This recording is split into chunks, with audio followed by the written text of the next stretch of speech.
Killing that first night got me the worst that juvie had to offer. An extended sentence with a guaranteed bus ride to the big time as soon as I turned 18. But the respect I earned made me think I'd found the answer.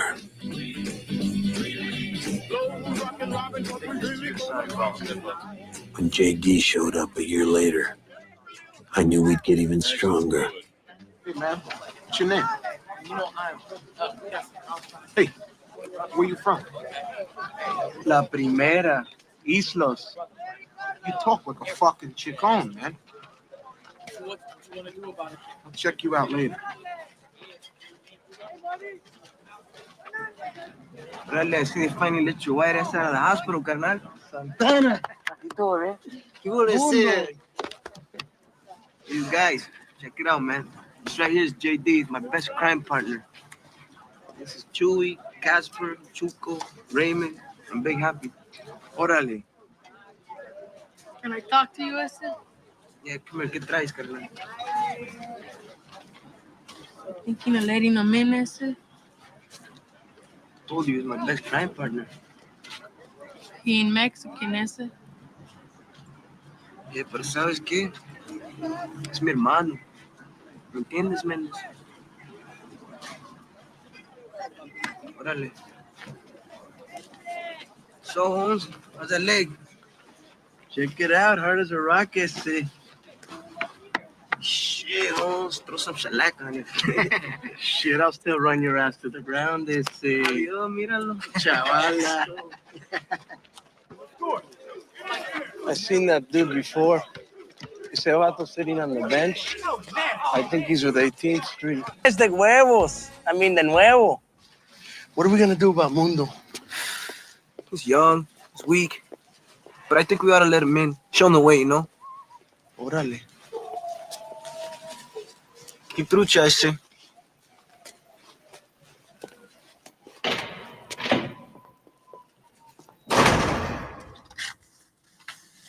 Come here, give me your hand. You know what is she? White fence, Maravilla, Lomita. They've been around a lot longer than us, you know? It's cool.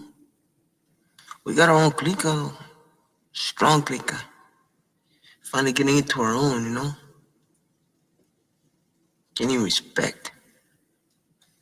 Our clica, our barrio, our families, that's all we gotta say. Simón. When we were kids, belonging felt good. But having respect, pues that feels even better.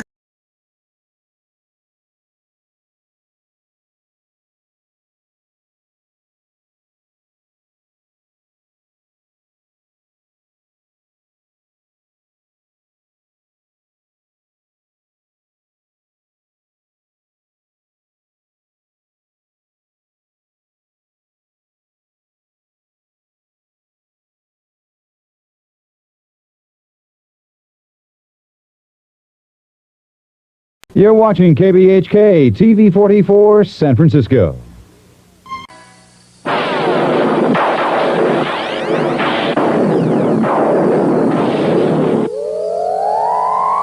From the terrifying universe of the inner mind to the outer reaches of the imagination, we're waiting, poised at the edge of our seats.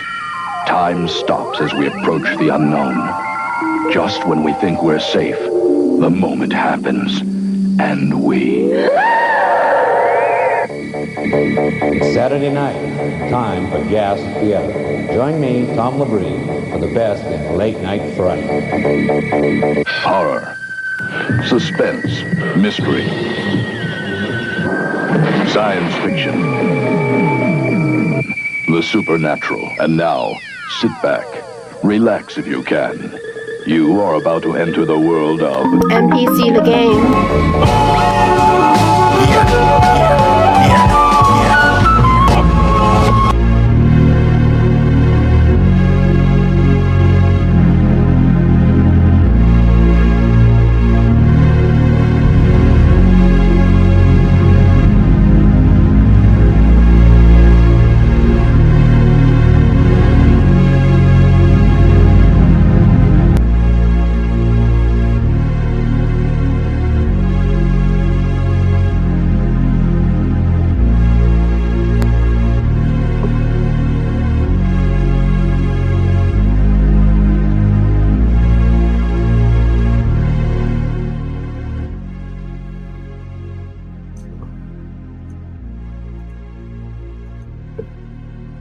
What's going on, friends and family?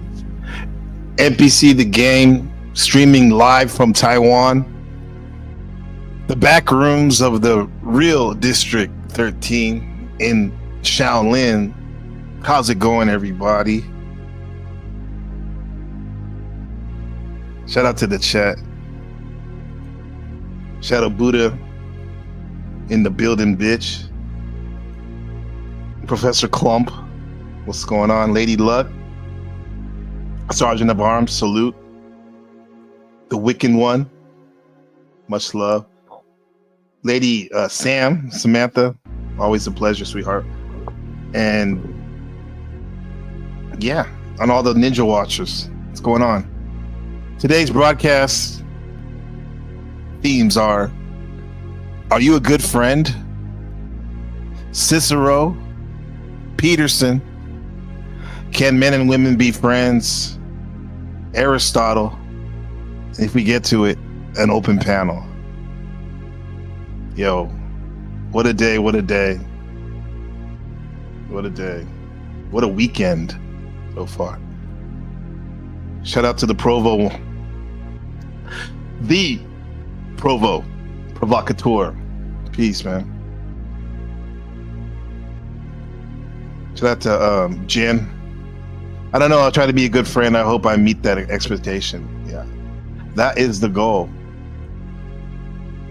Everybody, I'm happy you're here. Maybe the Provo's up in there. Let me turn this down a bit. Let me address something. I wanted to address that the other day when I was on the Provo One stream, having a great conversation, dialogue with some epiphanies were made in the conversation. I had recorded the conversation with hopes of listening to it later on and then posting it to my stream. And I apologize. I already talked to Provo about it on his stream, but I apologize to Provo about not telling him I was recording it. I didn't think it was a big deal. And just because I didn't think it was a big deal doesn't mean, you gotta have manners or whatnot when ask permission to do these things. Yeah, so just want to put it out there on my stream because that was a good conversation. I'm already getting feedback about it. So I want to let you guys know on public record on this channel, which is top priorities for Benjamin. However, those of y'all listening and watching, you are privy to something that really I don't have to do. I have let you listen to this and participate, but you are part of the experience of having these conversations. So I just want to put it out there to Provo, let him know, man. No hard feelings, right? Who is the co-host of NPC The Game, Panel vs. Awards 2025, and hopefully 2025, hopefully in 2024, because that was some high-powered shit. Me and that brother were a part of, right? Want to continue it. You want to continue it. Oh, what a day, bro. Like I said, Provo, it was on my heart and mind for a while, even though sometimes creator stuff doesn't seem like, it's just YouTube and whatnot, but I made no secret about YouTube is a big part of my life. However cringe that sounds, it is, man. But yeah. Shout out Buddha to comment. You did nothing wrong. We know the reasons. Yeah. Shout out to my brother, Shadow Buddha, a true friend. Yeah. Appreciate that, Jen, and everybody. Because this is friendship, bro. This is the conversation. It started with that conversation we have. Because this is what I do as a teacher. We write essays about slices of life, about what we're experiencing and what it relates to the literature we're reading. And what we do is we have a brainstorming session on Saturday, and then we think about what we talked about the topic. the whole week, have it in the back of our mind. So when we write about it the following Saturday, we can hit the ground running. And that friendship has been on my mind. And that's why it was good to talk to Provo, because here's the thing, man.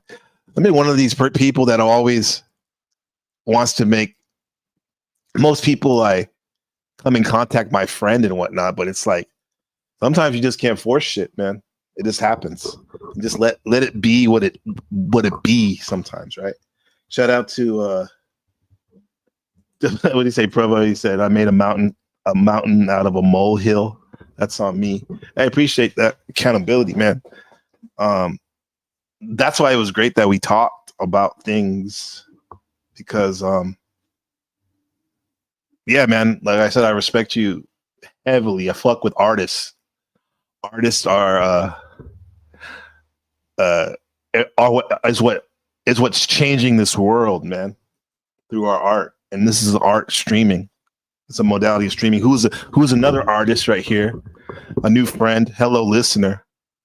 Good to see you, man. So we're just discussing friends. Friends, how many of us have them? Friends, before we go any further, let's be friends. Yeah. Shout out to Houdini. What's going on? Salute you to you and your service, Austin Murphy. Yeah, good to have you. Yeah, friendship. What is a true friend? My big brother Ali would say a friend, and I agree with this. A friend, aka a brother or a sister, is someone that you want the best for because you want the best for yourself. That's a friend, right? That's a friend. But we use this word loosely a lot of times, I think. I was telling Ben this, my son, who's 7 now, the difference between acquaintances and friends. Because like growing up, I didn't know how to use the word acquaintance, right? I just considered everyone a friend. Even if I didn't talk to them much, but if I saw them, we're friendly. You don't want to kill me or harm me, so you're my friend, right? But the word acquaintance is something that I think most of us have. A lot of us look at people as acquaintances that we see all the time, that we're cool with, whether it be at work, in the panel streets, or at the park when you're taking your child on the swings and whatnot.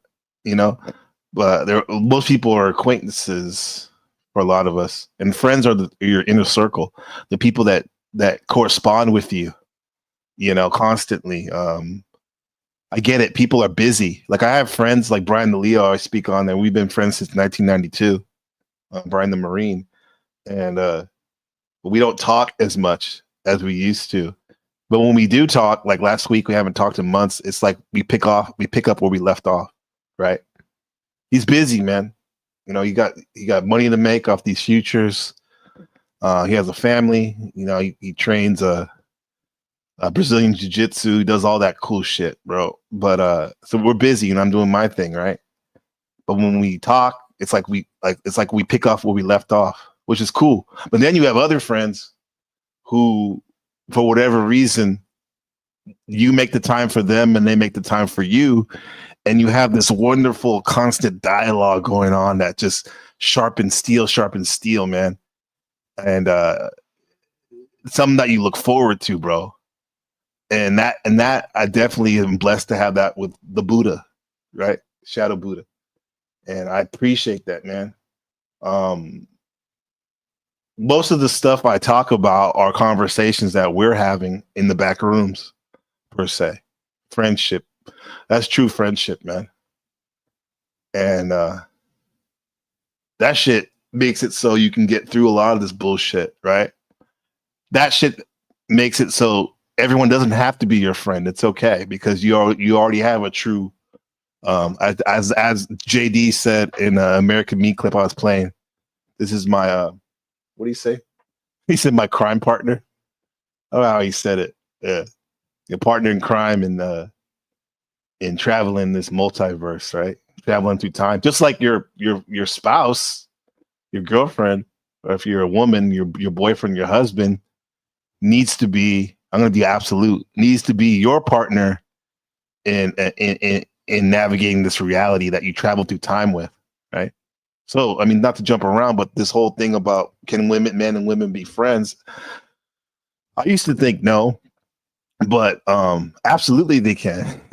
You should be, right? You should be friendly with your partner. But with that said, partners keep each other balanced and whatnot. Why is your name on the screen? Because you fucked up, hello listener. No, because I was doing a monologue and I forgot to take it off. That's why. Yeah, sorry you're uncomfortable with that. Yeah. So yeah. So yeah, friendship. It's easy, man. Honorable Elijah Muhammad always talks about. He would share like, what do you want in life? You want knowledge, wisdom, understanding, and that modality goes to like, what do they say? Good friends, good homes. Fuck. I'm all fucked up right now in the sense of trying to remember this shit.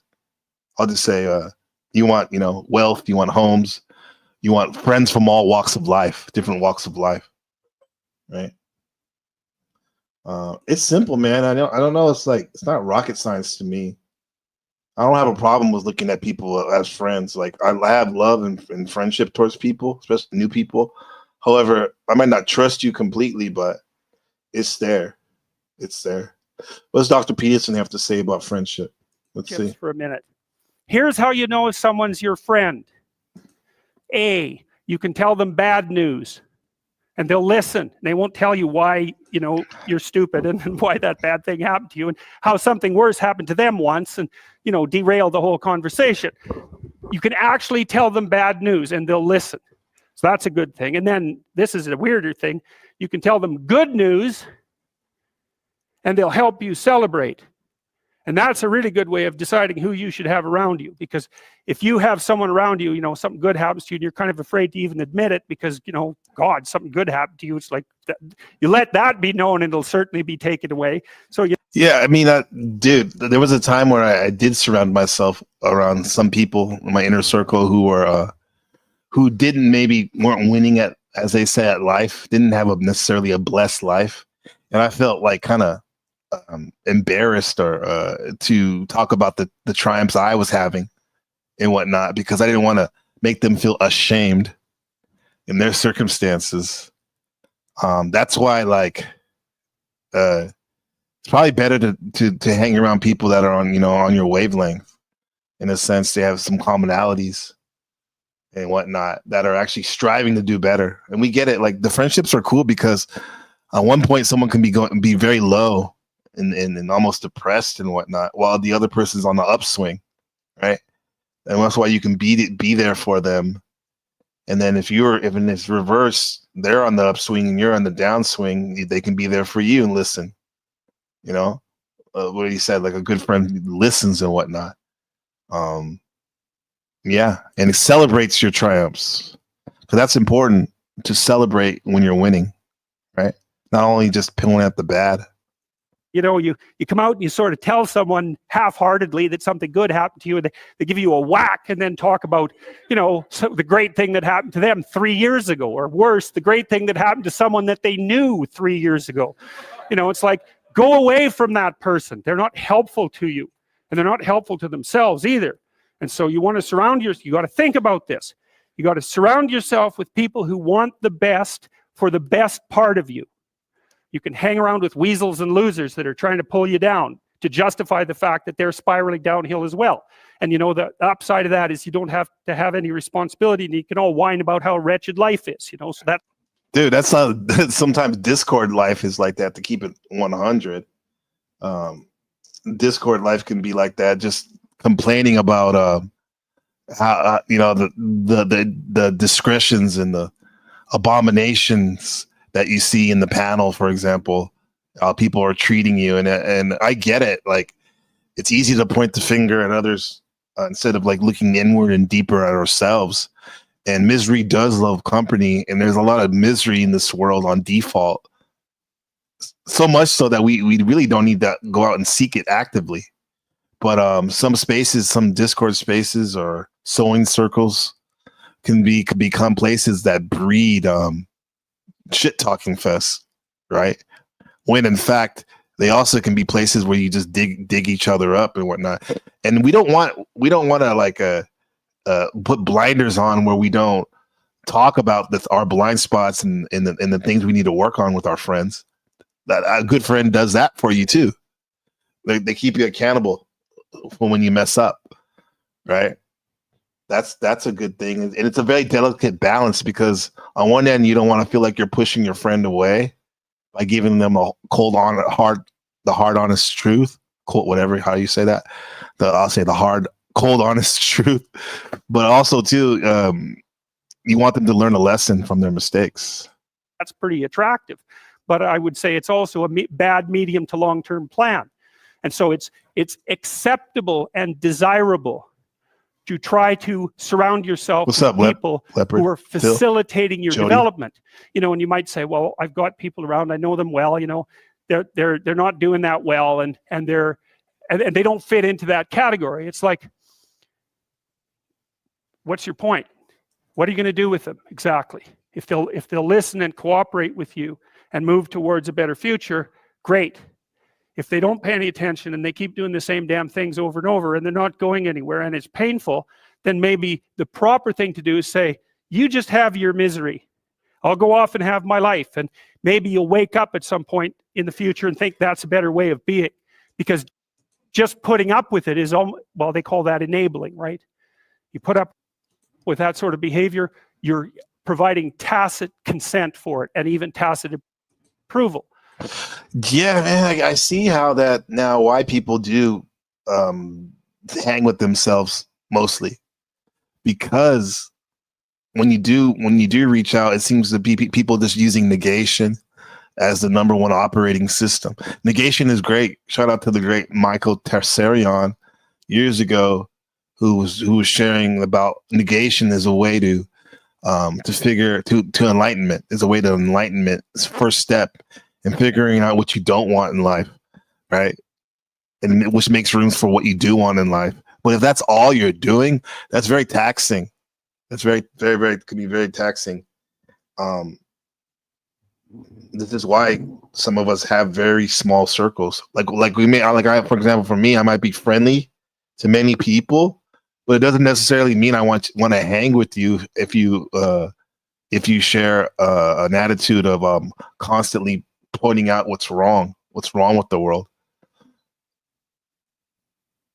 With that said, I keep going back and forth like Zen, right? With that said, I do think those people that do a good job of being analytical and picking out what's wrong with the world are very much needed. It should be supported and championed. Their work. It's just that for some of us, we can't hang in that modality 24/7. I mean, look at Alex Jones. People make fun of him and whatnot and say he's this and that, but he brought me to where I'm at. I'm not ashamed to admit he red pilled me in a lot of things and whatnot. However, I can't be in that modality all the time of just negative what's going on, when there is a lot of positive that's happening that I create, you know, that the Most High creates. And some of speaking of Jonesy, some of AJ's best rants are positive. Like when he talks about like we're starfaring people and we're spitting on a globe in the middle of the void of space, like how amazing that is when you think about it, and how there's endless vistas of possibilities out there in the universe, multi-universes, if you believe that type of stuff. So yeah, positivity is cool. What's up, OG? How's it going, Unc? You know, so we're just resetting the topic. Are you a good friend? Right? Are you a good friend? Right? That's a good question. Am I a good friend? Am I bringing value? Joe Cool, Unc, Pimp, the Pimp in the box, in the Panelverse box. Am I bringing value? You know, where I go, or am I taking away value? Yeah. In a relationship, that's a good parameter, I think. What do you think, chat? Yeah, is that a good modality to roll with? It's like metric. Bad idea. You have, I would say, both the right and the responsibility to surround yourself with people who are good for the best part of you. Surround yourself with people that are good, right? With the good. Let's take a look at what Aristotle had to say on some the foundations of friendship. There's a lot of philosophers have a lot to say about Age friendship. 17, Aristotle enrolled in the Platonic Academy. He would stay there for 20 years. Founded by the father of Western philosophy, the Greek philosopher Plato, Aristotle was the most promising student around. He asked many questions and answered even more. The exact time of his departure from the academy is disputed, but it's said that he left soon after Plato died due to his dislike of the direction that it subsequently took. In the years following, he would even go on to argue against many of his late teacher's core ideas. It's impossible to say how much Aristotle wrote, but even from the fraction of his work that we have left today, there is a stunning amount of breadth in the subjects he covered. Every field from astronomy and physics to ethics and economics has been influenced by the work of Aristotle.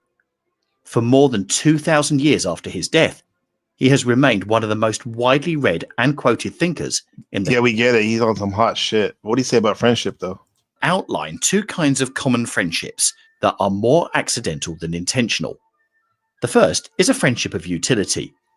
In this kind of relationship, the two parties are not in it for the affection of one another, but more so because each party receives a benefit in exchange. Well, we're friends on the panel because I let you speak and you listen, and then you let me speak and you listen. That sounds like a friendship of utility for sure. It's not permanent in nature, and whenever the benefit ends, so does the relationship that brought the parties together.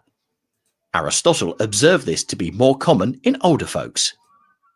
An example of this would be a business or a work relationship. You may enjoy the time you spend together, but once the situation changes, so does the nature of your connection. Similarly, the second kind of accidental friendship is one based on pleasure. This one, however, is more common in people that are younger. It's the kind of relationship frequently seen among college friends or people who participate on the same sports team. Based on friendship, based on pleasure, more common in younger people. Joe Cool as an example of this, anecdotal. A lot of my friends dropped off when I stopped getting high, for sure. I guess you're talking about heroin, yeah. For me, weed too, man. Like when I stopped smoking weed, a lot of my friends dropped off because that was the only commonality, pleasure of getting high and just sitting there. And normally, I would never be talking to this person. We have definitely different tastes of music, types of women, and even just living spaces. So much so when I look back, I'm like, wow, I can't believe I was hanging with that person. That was a friendship based on pleasure for sure. And if you feel moved to, please leave a donation on buymeacoffee.com. It's right there for you. Shout out to the Paddleverse in the building. So, these are friendships based on pleasure. I'm always going to relate it to what we're doing, these talks and conversations. So, we have friendship. You can call it an acquaintance, but we'll call it friendship. These are friendships we're dealing with based on our pleasure of being on these panels or listening to information. The source of such a friendship is more emotional, and it's often the most short-lived of the relationships. It's fine for as long as the two parties gain enjoyment through a mutual interest in something external, but it ends as soon as either tastes or preferences change. So emotional state is short-lived. This could be church buddies too. If that's what you get high off, your dopamine. And enjoyment through a mutual interest, which ends as soon as the preference changes, like not getting high. Salute to Dennison. He said, I stopped being your friend after you stopped smoking weed too, because now you're lame and annoying. Yeah, exactly. So that's why we smoked, because having responsibilities and not being a dredge on society, just loafing around, would seem very boring if you weren't high. Definitely, my friend. Many young people go through different phases in their views on enjoyment, and, quite often, the people in their lives tend to change as the phase they're in recalibrates over time. Many of the friendships that many of us have fall into these two categories. And while Aristotle didn't necessarily... Friendship based on pleasure. Yo, this goes on with what the Buddha is saying. Our Buddha, the beloved shadow Buddha. At the men and women can only be friends if they look like Gorlock the Destroyer. Needed to have absolute zero attraction to each other. Definitely, man. Unless you got some like super strong bond with your partner, your wife or your girlfriend, where like it don't matter if there's like the baddest baddie right in front of you, Vanessa Williams, Megan Fox, Scarlett Johansson, lady with the big booty at the corner store, type of girlfriend or wife. Nothing's gonna phase you, right? That connection. And maybe if you don't have that connection with your partner where you're satisfied, let's be real, a lot of men, you're never satisfied, even if you have that baddie as a wife or as a girlfriend. But that's why it is helpful when the female is butt ugly. In your point of view, beauty is in the eye of the beholder. But when they're looking like they got hit in the face with a shovel and their body looks like a potato sack, it is very easy to focus on their beautiful thoughts and experiences they're sharing with you through their cerebral cortex. Much easier, I have to say. And let me know, women, my ladies, if you feel the same way for a dude, in order to be a true friend with a dude. Necessarily see them as bad, he did feel that their depth limited their quality. It's fine and even necessary to have accidental friendships, but there is far more out there. The final form of friendship that Aristotle outlined going on, Snow? is also Beautiful the Snow. most preferable out of the three.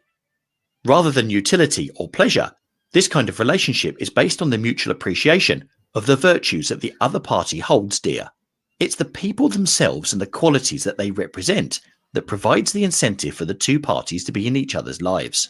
I think Provo was speaking like this on his broadcast where he said, friendship of the good based on mutual appreciation of virtues that the other party admires. He was saying in forms of, it's easier for him to be like a friend with a Christian who he believes has a morality that he agrees with, even though Buddhists have morality too. This is my words now. Buddhists have morality too. Islamic people and people who don't even correspond to or resonate with the religion have moralities. But what he was sharing is, for some people, religious virtue is a commonality that they base their friendship on, because they kind of know what they're working with, more or less the framework, even though everyone is an island unto themselves. Chris with a comment. Joe, your true friends will be available when you're dirt poor. You can't afford anything. Just don't be a drag on people because it will chase them away. Yeah. When you're constantly ruminating about all the surgeries you have to have and all the beefs you've had, online and in real life, that takes its toll, even when someone truly loves you, to hear that all the time. That's something that I would tell young men and old men too, in between, that you can't constantly put the burden of all your problems on your wife if you're married, because she don't want to hear that. Her life is hard enough as it is, and and let alone to hear your problems on top of that. It doesn't mean that she can't comfort you, when it feels warranted. But this is what your bros are for, to talk about issues that you're dealing with, in privately amongst each other, right? And even with them, you don't want to wear out that welcome where all you bring to the table is negativity. You want to have some light that you bring in celebration, for sure. Rather than being short-lived, such a relationship often lasts until the end, and there is quite generally a base level of goodness required in each person for it to exist in the first place. People that lack empathy or care for others seldom develop these kinds of relationships because, more often than not, their preference is to look for pleasure or utility. On top of that, Friendships of virtue take time and trust to build. They depend on mutual growth occurring. You're a lot more likely to connect at this level with someone when you've seen them at their worst and watched them grow from What's going on, Cynthia? Good to or see you. if you've both endured mutual hardship together. Beyond the depth and intimacy, the beauty of such relationships is that they automatically include the rewards of the other two kinds of friendship. They're pleasurable and beneficial. When you respect a person and care for them, you gain joy from being with them. Oh yeah, like you so much so I've had friends where I might not even like like heavy metal music. Oh, I can't even say that's hard for me to like. I like a lot of music, but that's a hard one. But like punk music. I wasn't into punk music, but like my friend from Glasgow's, like he was Paul, he was totally into that. And so much so that like I'm like, fuck it. What's all the hype? You know, I've heard of punk music, but I never really like dove into it, and I was like, "Fuck, this shit's amazing!" You know, off the strength of his love for it, I did a modality and I checked it out, right? And I liked it, And there's been other times where, like, for example, like Brian the Leo, he was a big shout out to Marathon Kev too. Like, he's a big Nipsey Hussle fan, right? And like, I never really like. I'm a Tupac, Mac Dre.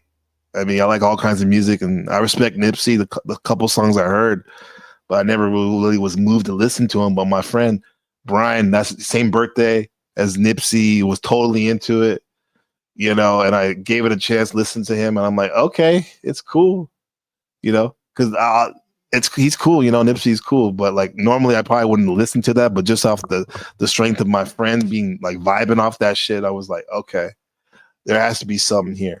That's, I mean, off the strength of the friendship, I was willing to check it out. You know, what does Joe say? He said, I had a friend block me when I told him I was grifting his ailments on the internet. You told him he was grifting his ailments? Okay. Oh, he blocked you, huh? Damn. It would have been interesting to say, like, he would say, what do you mean by that, OG? Like, what do you mean by that, huh? But now he straight blocked you. Wow. Guess the truth hurts. Truth hurts, man. Anyone truly dedicated to their hobby almost deserves respect. Yeah. Well, yeah, because that's the thing about a hobby. If you're a hobbyist, it's what you're passionate. You may be making $150,000 a year teaching. Well, you're not necessarily, that's your passion. You may be good at it, but that's not your passion. But streaming is your passion, right? Or building furniture, like our friend in Bath, England, Dan, the ghost man, right? That's his passion, right? Even though he makes millions off the stock market and crypto right now. But when someone's passionate about something, that's where you become alive. They become alive, bro.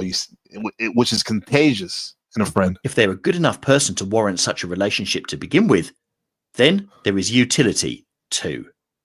These relationships require time and intention, but when they do blossom, they do so with trust, admiration, and awe. They bring with them some of the sweeter joys that life has to offer. If you're like this punk music, the night that I become with you over again. Come on, man. Dying Fetus, Cannibal Corporate, The Devil Wears Prada, I Lay Down, Bleeding Through Underneath, Haste the Day, all cool bands, right? A Day to Remember. There you go, baby. Someone who has been read for over 2,000 years, there is usually a good reason. Not everything Aristotle wrote is considered relevant today, and many of his assumptions have since been argued against. But given the originality of his ideas for the time that he lived in, it's hard not to be impressed by his mind. Few names in history are as influential. He taught us to examine the world empirically, and he inspired generations of thinkers and philosophers to consider the role and the value of ethics in the everyday conduct of our lives. For the average person, however, the most relevant of his ideas relate to the importance of good relationships. He was particularly curious about the intention of friendship. While he saw the value in accidental friendships based on pleasure and utility, he felt that their impermanence diminished their potential. They lacked depth. Accidental friendship, yeah, because it's ephemeral. Like it can just as fast as it came to manifestation, it can leave in its diffusion, right? Accidental friendships, right? Just friendship out of convenience, even too. And I dropped the link. This is about friendship, so you need two people at least for a friendship, right? So please come up, my friend or foe. Let's talk about it. And a solid foundation. Instead, he argued for the cultivation. It's trying to come up, hold it down. It's time to get on. Friend or foe? Where you go, Joe? What up, Joe? What's up, Pepe? Just cooling out, man. Friendship, man. Love this fucking topic, bro. Because it's everything, man. I ask, and I'm gonna ask you, man, can you develop one of those friendships, the third one, across the internet? Is that a thing?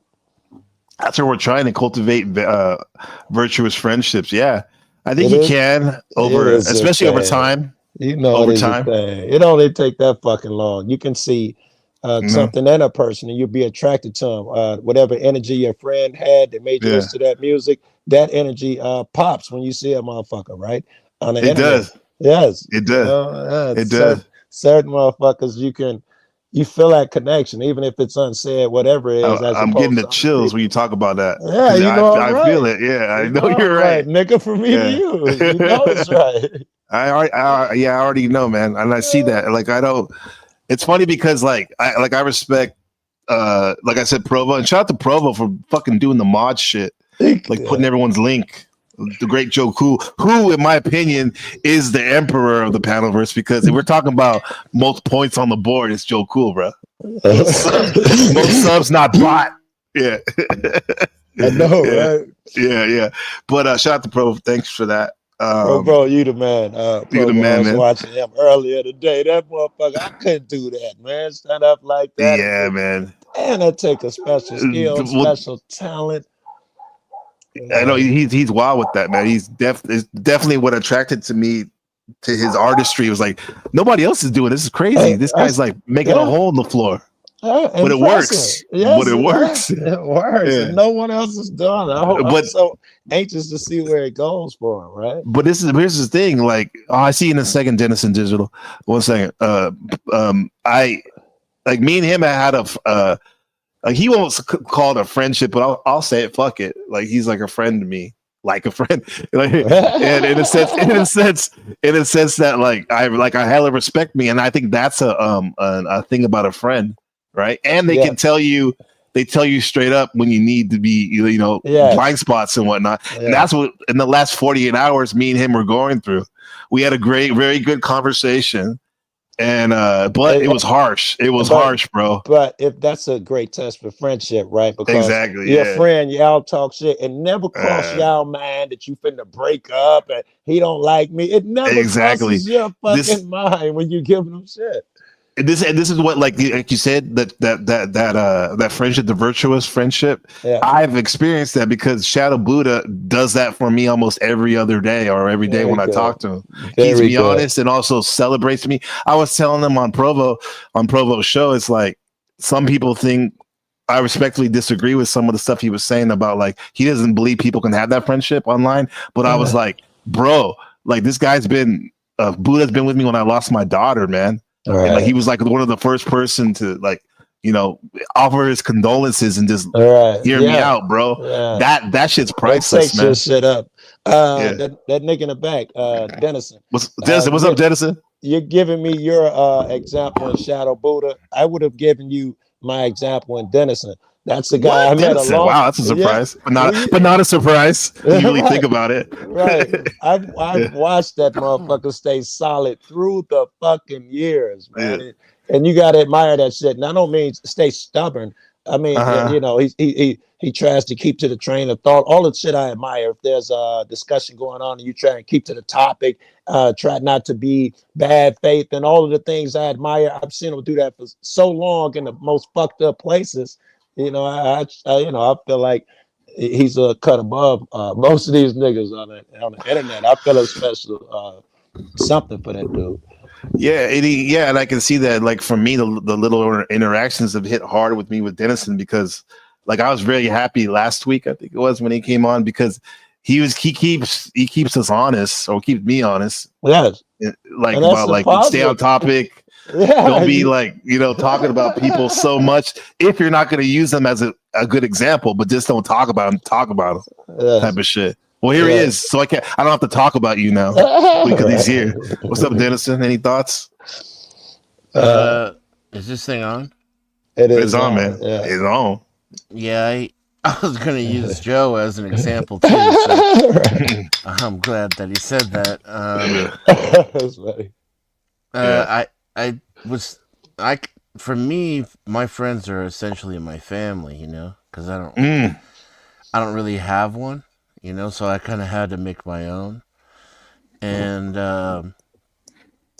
it's about trust and loyalty as well as, for me personally, always trying to I don't want to say a better person. Better is not a good word. It's grow. To ultimately become the person I was meant to be. Who I really am. I can't remember if it was Jung that said it, but life is the privilege of finding out who you really are. I like it. Right. And that's what I look for in the people that I surround myself with the most, right? That inquisitive shit. Yeah, and that we have discovery together shit. Right. Yeah. Yeah. It's one big meta experience. The people you hang out. You are your people.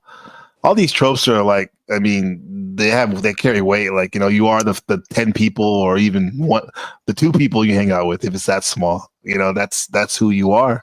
Yeah. We're constantly even using each other's vernacular and even ideas, but in our own unique way. A lot of times, I would say it goes further than that. I know with me and Dan, I don't want to be all gay up here, but this is true. I don't just use his vernacular or whatever. He helps me reach shit mentally, right? When I'm trying to reach for something, he'll help me get there. Will be everlastingly appreciated by a guy like me. Yeah. Whether it be giving me opposition to it, whether it be you didn't look on this end, Joe, that's rare, man. I probably got, I don't know, 3-4 people that I can count on with that. Yeah, I'm lucky with that, man, because I guess I'm blessed. I'm able to make that first tier of friendship easily. Yes. With the accidental friendships, and part of that too is because growing up and doing the accidental tourist, right? Accidental friendship. Right, but I was big into team sports. That was my whole what I valued in life. Okay. Basketball, football, baseball. So I was always making friends. Charismatic fuck, and you moved around easily. Get 9 new friends every time you join the group. Exactly. Yeah. And I use that word loosely because that's the way it was. Everyone was showing love for the most part. That's how I saw it. But as I got older and more specifically got on the internet, that word really, I had to take a look about what it means to me. Because there's a lot of people I put as friends that weren't really friends, man. They might have even been foes or whatnot. Do you get yelled? I get yelled at by the people who love me when I call you guys friend. I said, that's my friend. Yeah. Someone's going to say, that's not your friend. Someone in real life is going to say that and get mad. They're going to say that, yeah. People online tell me they were yelling at me for it. The other day, yeah. But yeah, my wife would probably say, like, what? They're not your friends. I mean, some of them are your friends because she knows some of them. And but she's like, bro, you're pretty open. You need to maybe dial that back sometime. And that's her opinion. And maybe she's right sometimes. It might be the thing that's attractive about you too, man. It might be that laid back energy that I'm attracted to. It's the California lifestyle, baby. Yeah, that's type of shit. Yeah. Oh, here's a comment. Here's a comment from shout out to Lindsay Smith, our great mod. Hey, on the great mod. What's up, Lindsay? Shout out Buddha in the building, bitch, has a comment. He said, where is it? You guys are blessing me with all these comments. Can't even see. You're gonna have to read. He said something about what does the panel think about do imaginary friends really exist? That's an interesting question. Yes. You say yes? Somebody interpret it for me. What's the there question? You go. Do you think imaginary friends exist when people are young? You think imaginary friends exist when people are young? People are young. Yeah. What y'all think? And Dennison said yes. Yeah. I see some logic there. I don't remember having any, but I see a line of logic there. Now, can you explain? Have you had one, Dennison? Yeah, Dennison. Why do you? Do you know people that had them? Yeah, I anthropomorphized some of my toys. I remember. I even have like dream realities, and they're not all the same universe. So I have friends that don't exist in my dreams that I revisit. And I guess it depends on your definition of exist, right? You know, that's why I saw the argument. Only in my mind. Yeah, that's why I say it was a line of argument there. Yeah. Have you guys heard of that theory about tulpas? I think it's called, where like thought forms. And there's this one instance where this anthropologist, she went to Tibet and was like, camping with the locals, indigenous people, and she was involved with some of the meditation sessions they were having. And these men and women, they could literally manifest. This is her writing. She's saying they could manifest a being through their intense focus, and it became like in doing so, because she tried it after a while, and doing it for like a couple weeks straight. She said that she created a being that was literally had a body and their own its own personality. And it was so real to her that even when she stopped doing it, she consciously had to meditate and trying to make it go away. Wow. For it to finally go away. Because even when she wasn't even thinking about it, she thought it would still have autonomy. So, yeah, I think about that's an imaginary friend to the extreme right there. Yeah. I got sirens on mute. That's kind of weird, but I'm geeking out. But yeah. Because I've heard of kids having imaginary friends. They literally are constantly with them. Let's sit them at the dinner table and all that, and the parents they enable that. And what makes it even more real, I would think, right? Yeah. I'm just muted. I got all these fucking sirens back here. They still going on too. It's distracted as fuck. Hold on, let this shit pass. Okay. That's they say in Chicago. What up, Joe? Everyone's Joe. Yeah. If Lindsay would comment, friends are about utility, then imaginary friends can serve as real ones. Yeah. Oh, that was dope. Yeah. I think I was gonna go somewhere like that. Trying to remember what you were saying about the people. Go ahead. You want to read it? Okay. Oh yeah. What did you thought about imaginary friends? And like I was thinking, like in particular, that lady that you were talking about. Yeah, that experiment tulpa or something. A tulpa, yeah. Tulpa. That's what we call it. I'm gonna have to Google that shit when this is over.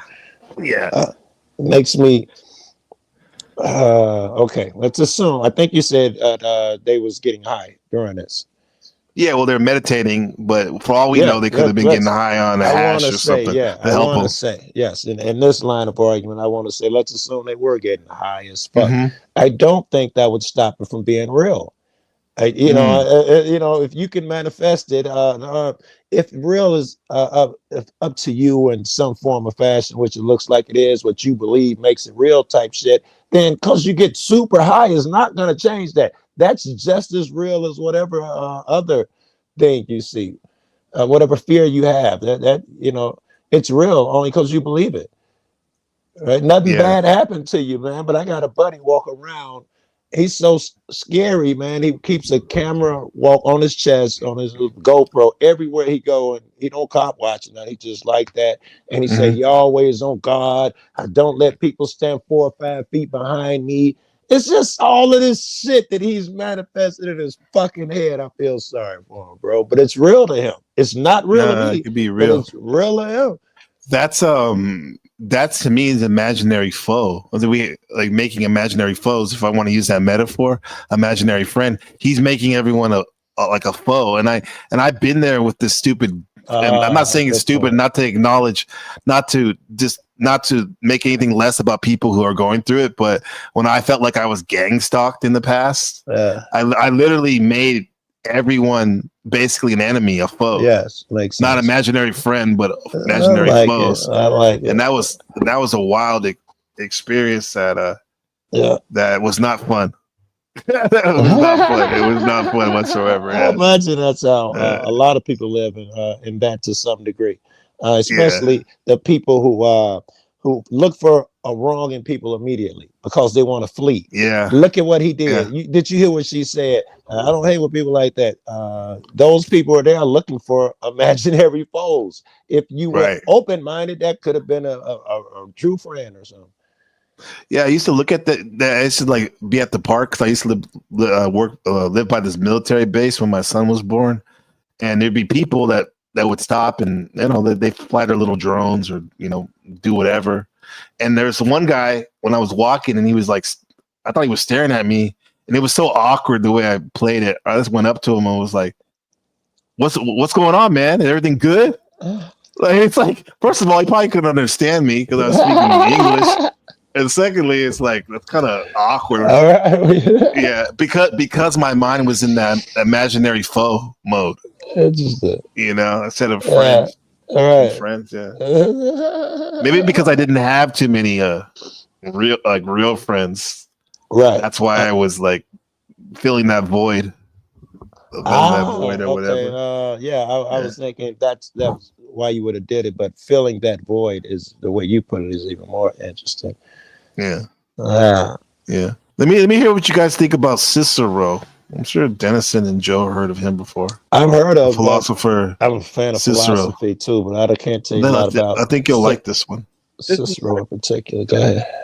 I'm a professor of philosophy and the president and founder of an educational consulting company called Reason.io, where we put philosophy into practice. And learners, I've been producing a certain kind of equality, but they're often between people who are not equal in every respect. And if we think about human beings and the ways in which they vary and the sorts of relationships they inevitably enter into with each other, this is actually quite common. What's up, Browns boy? One friend may be more intelligent than the other friend or have more athletic ability or better connections, whether through their own affability and forming other friendships or through their family connections.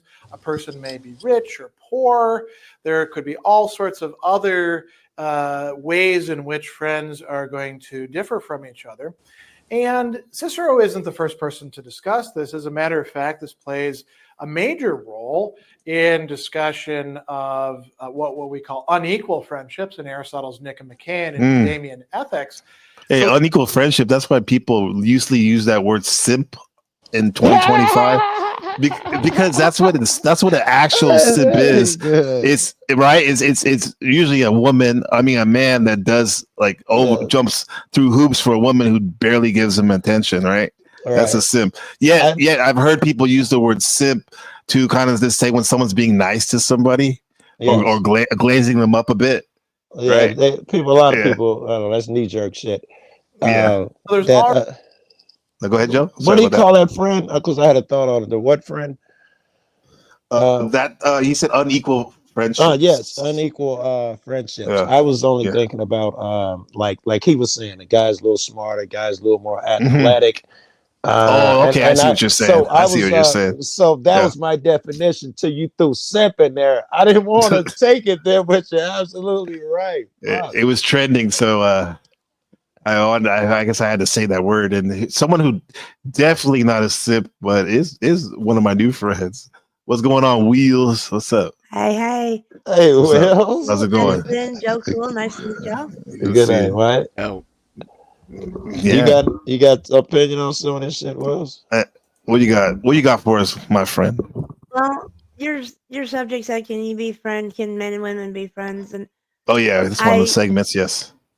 Through my complete adult life, I have had numerous friends, a majority of which were of the male persuasion. And most women say that. Persuasion. If you don't know, most women say that. Well, yeah, break that down. You said All the women, persuasion. They all women acted say like that. males, or they were actually males. Or you want me to say the male species?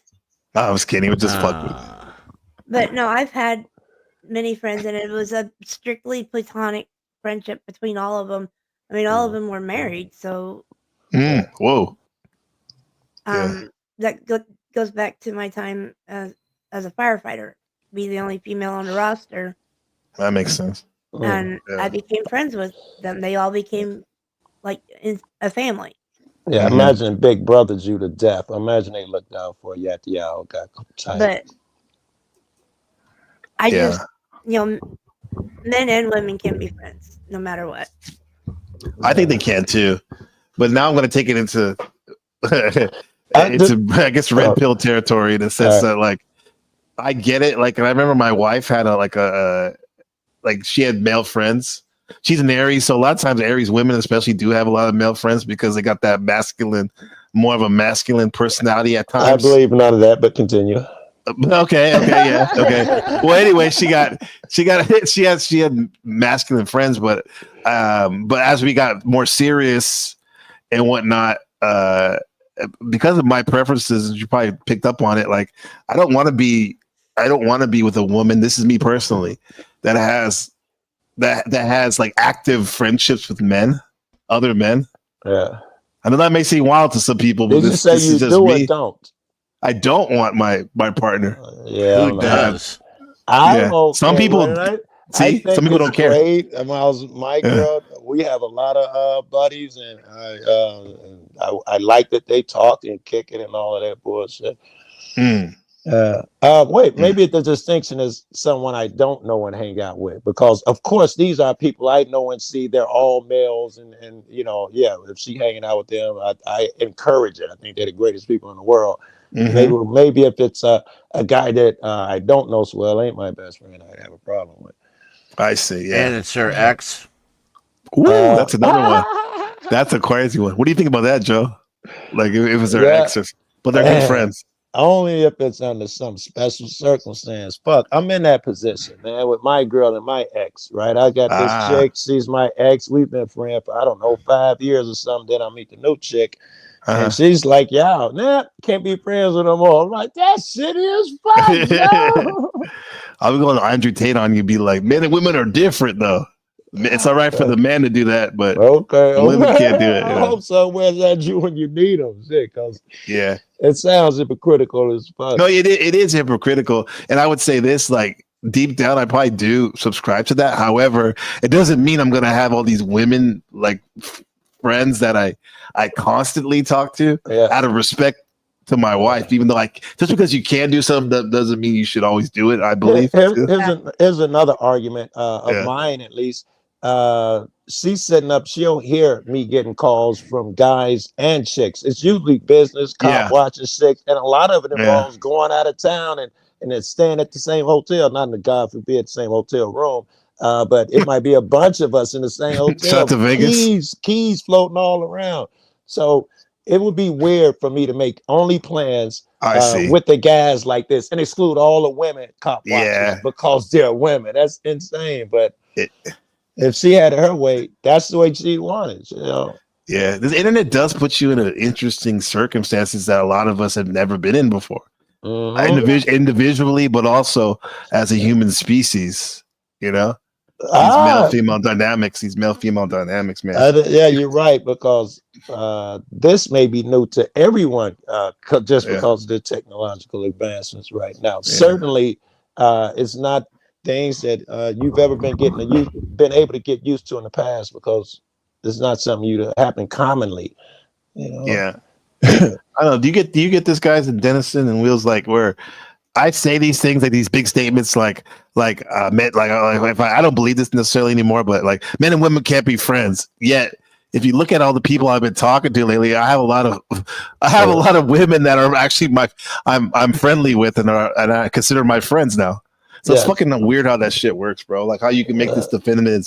Some of us can make it a definitive statement, but then we get tested with it. Okay, are you really about that? Let's see if that's true. It makes a smart person smarter. Hopefully, it teaches them not to make so many definitive statements, maybe almost none. Yeah. I think you get jumped on for that because they'll ask you some. So Joe, was Hitler a good man? I gotta hesitate. What's a good man? Because I know I'm dumb and don't really know shit. And they go, "Oh, is that what you said?" I guess he fed his kids. Is that qualified? Oh, so you said, you know, but that rational thinking should get you in trouble. Yeah. They could, yeah. Definitely. Already if you make an assertion on something binary, you're probably wrong.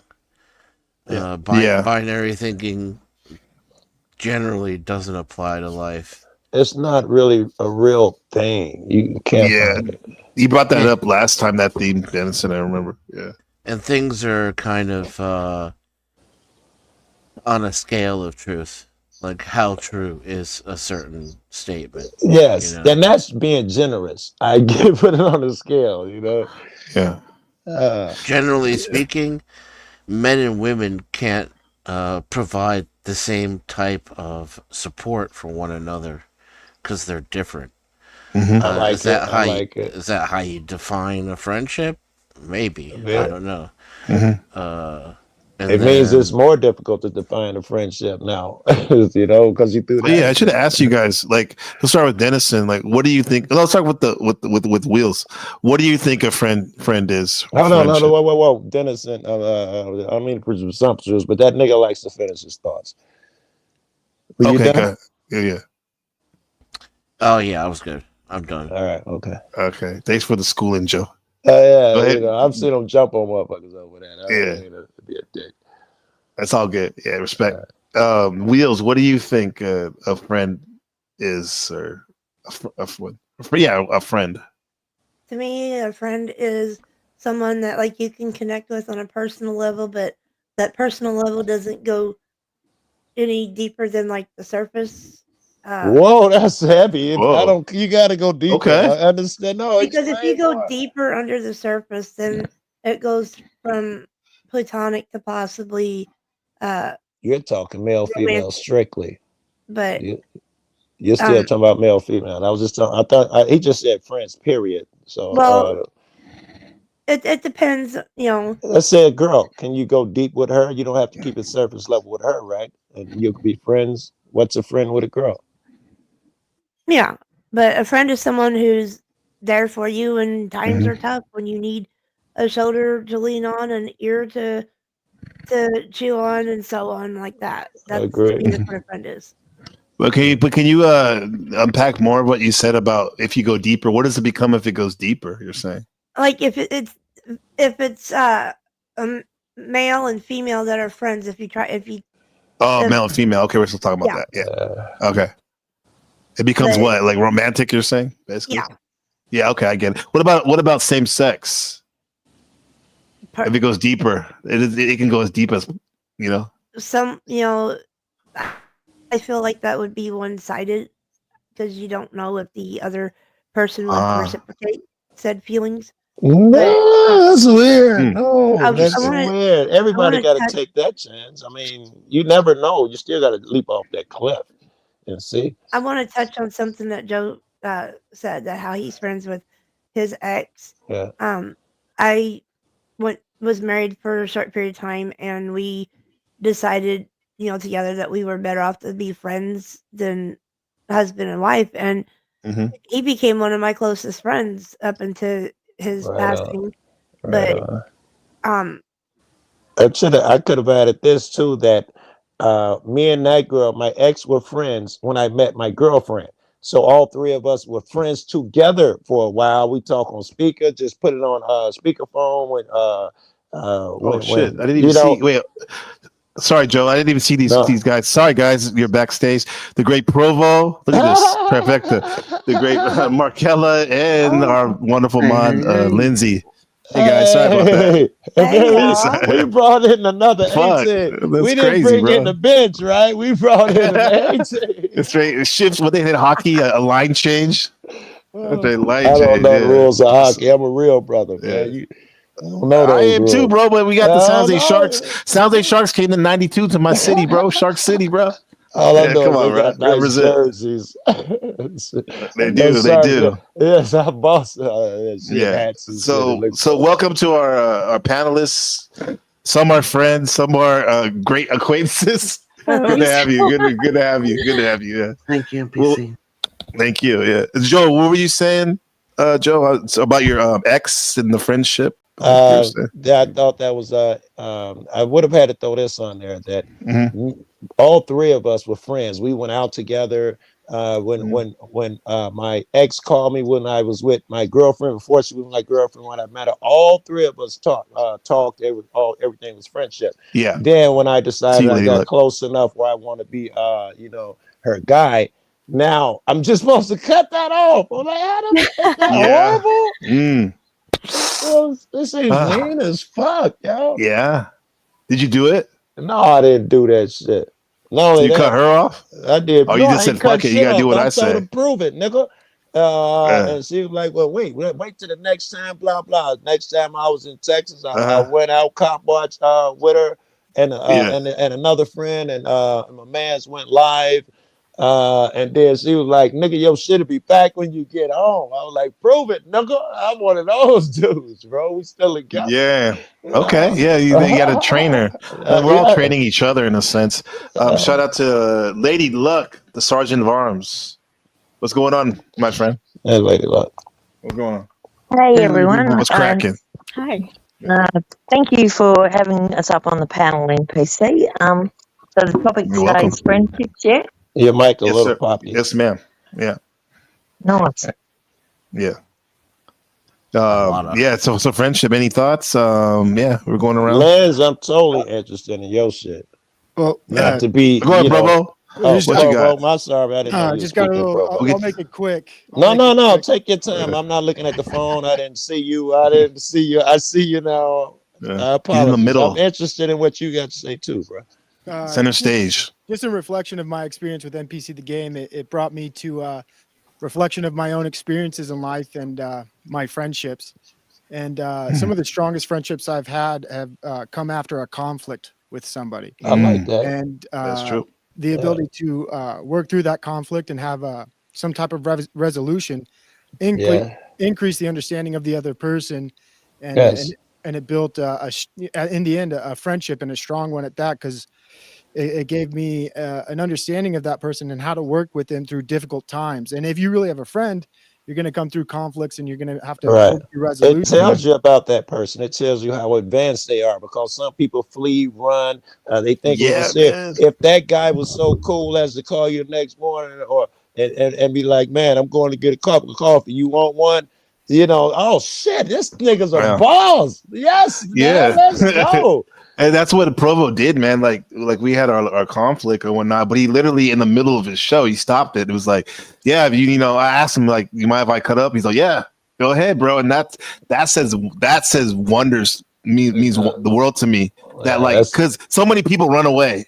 Yes, when things can get 10, stronger. I got to hear motherfuckers whine. But you went there, Joe. You didn't hear what he's saying. I'm so sick of them niggas, man. When a motherfucker do something big, like, man, I ain't think about that, man. What y'all? Oh, yeah.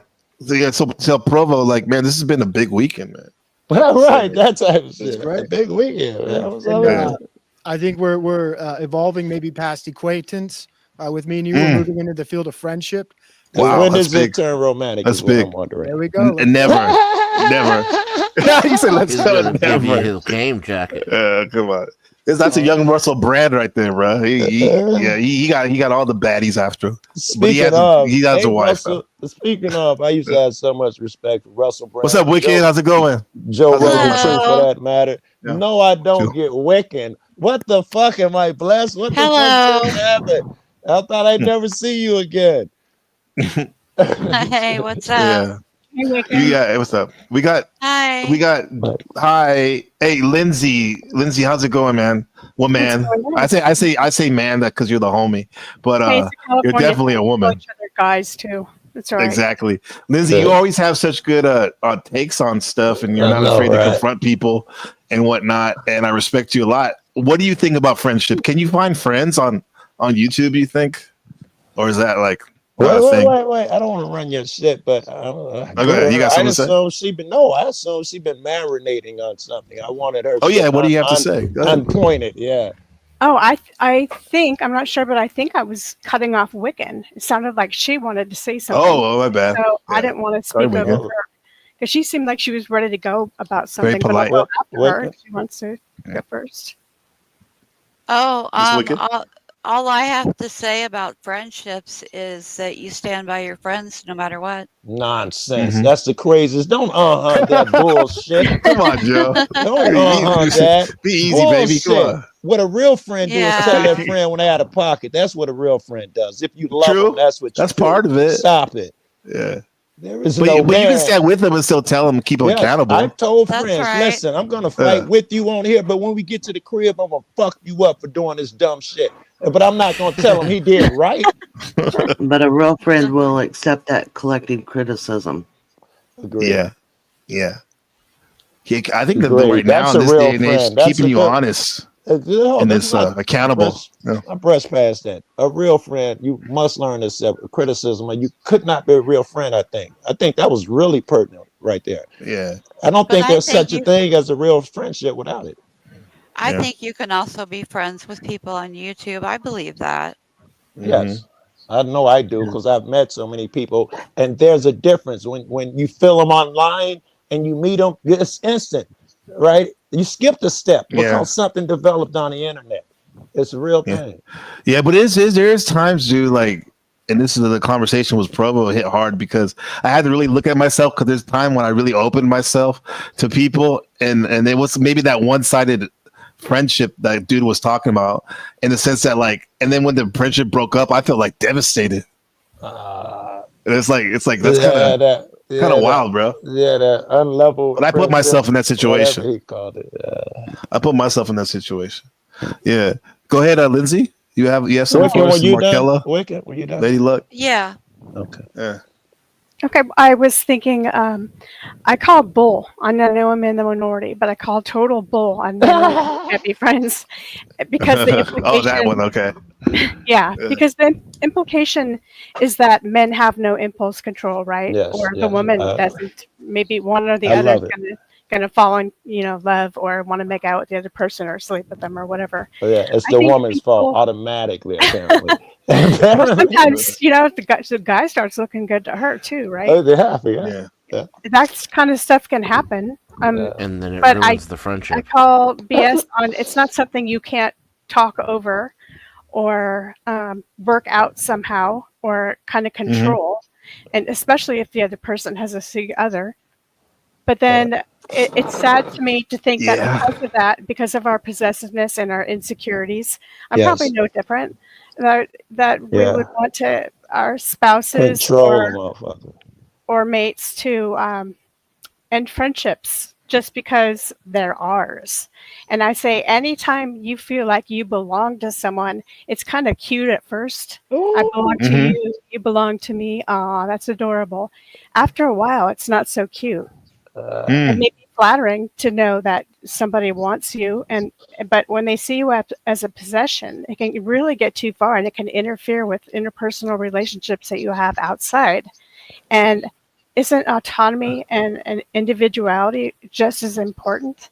It should be Absolutely. it should be just as attractive too. That autonomy should be attractive. Yeah, you don't want to choke the life out of You don't want to do that, Right. There's a way of doing it, like be transparent. Like, I do look at my wife as this sounds wild, but like a possession in a sense. But I know in the actuality she's not. And that's why I do take this whole thing about men and women being friends, at least on her end, because like we were talking about this on one of the streams about, like, for example, if a woman brings another man into the house, even as a friend, that's basically bringing the ops to your house that you don't know anything about. Yeah, if it's a new dude, it becomes a smooth as fuck with it. If it's a new dude, it becomes a security issue. Go ahead. That guy, that's kind of assuming that every man is your enemy or a potential enemy. They are. If I don't know who they are, that's how I look at it. Isn't that fuck your that Matrix shit. playing Go ahead. devil's advocate here? But isn't that your problem and your insecurity? Absolutely, because it's my house, so I'm And gonna not- act accordingly. Yeah. You're But not you're right. It trusting sounds your crazy. girl. You're not trusting your girl. If No, my I girl don't. walks in the I door- don't. I know don't. you say no, I don't. No, wait. Hear about this. I trust that she's gonna do what she's gonna do, which is most likely not do anything. But I don't know anything about the man. Trust you know I what I'm would say saying? if she's going to cheat, she will cheat. Oh, for sure, and for sure. But if I'm not she's- gonna make it easy. You have no control over it. That's the thing. You don't have to control for over sure, anything. but I don't think people like that. And so that's why, even though they say they trust their significant others or boyfriends or whatever, they really, it's I never just said gonna that. continue. You but, said the but opposite. some people, a lot of people do say that. Yeah, you're right.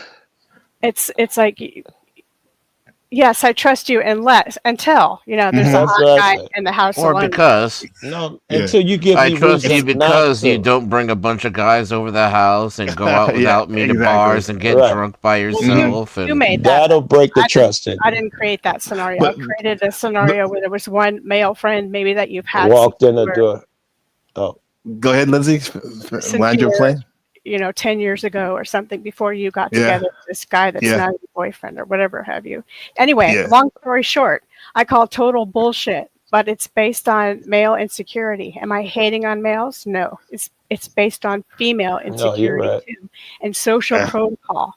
In a perfect Yes. world that doesn't exist, we would be open with everybody and let everybody have their own autonomy. But that's Mhm. part of what we settle for when we're in a relationship. But then what about polygamy? What about relationships like that?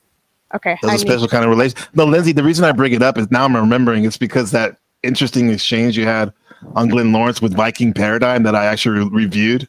I don't know if Yeah. you saw that. Like that was to little me bit. that was wild when he was saying that how she cheated on his girlfriend, cheated on him twice, and I she didn't took know him any back. other man that would take back someone who cheated twice.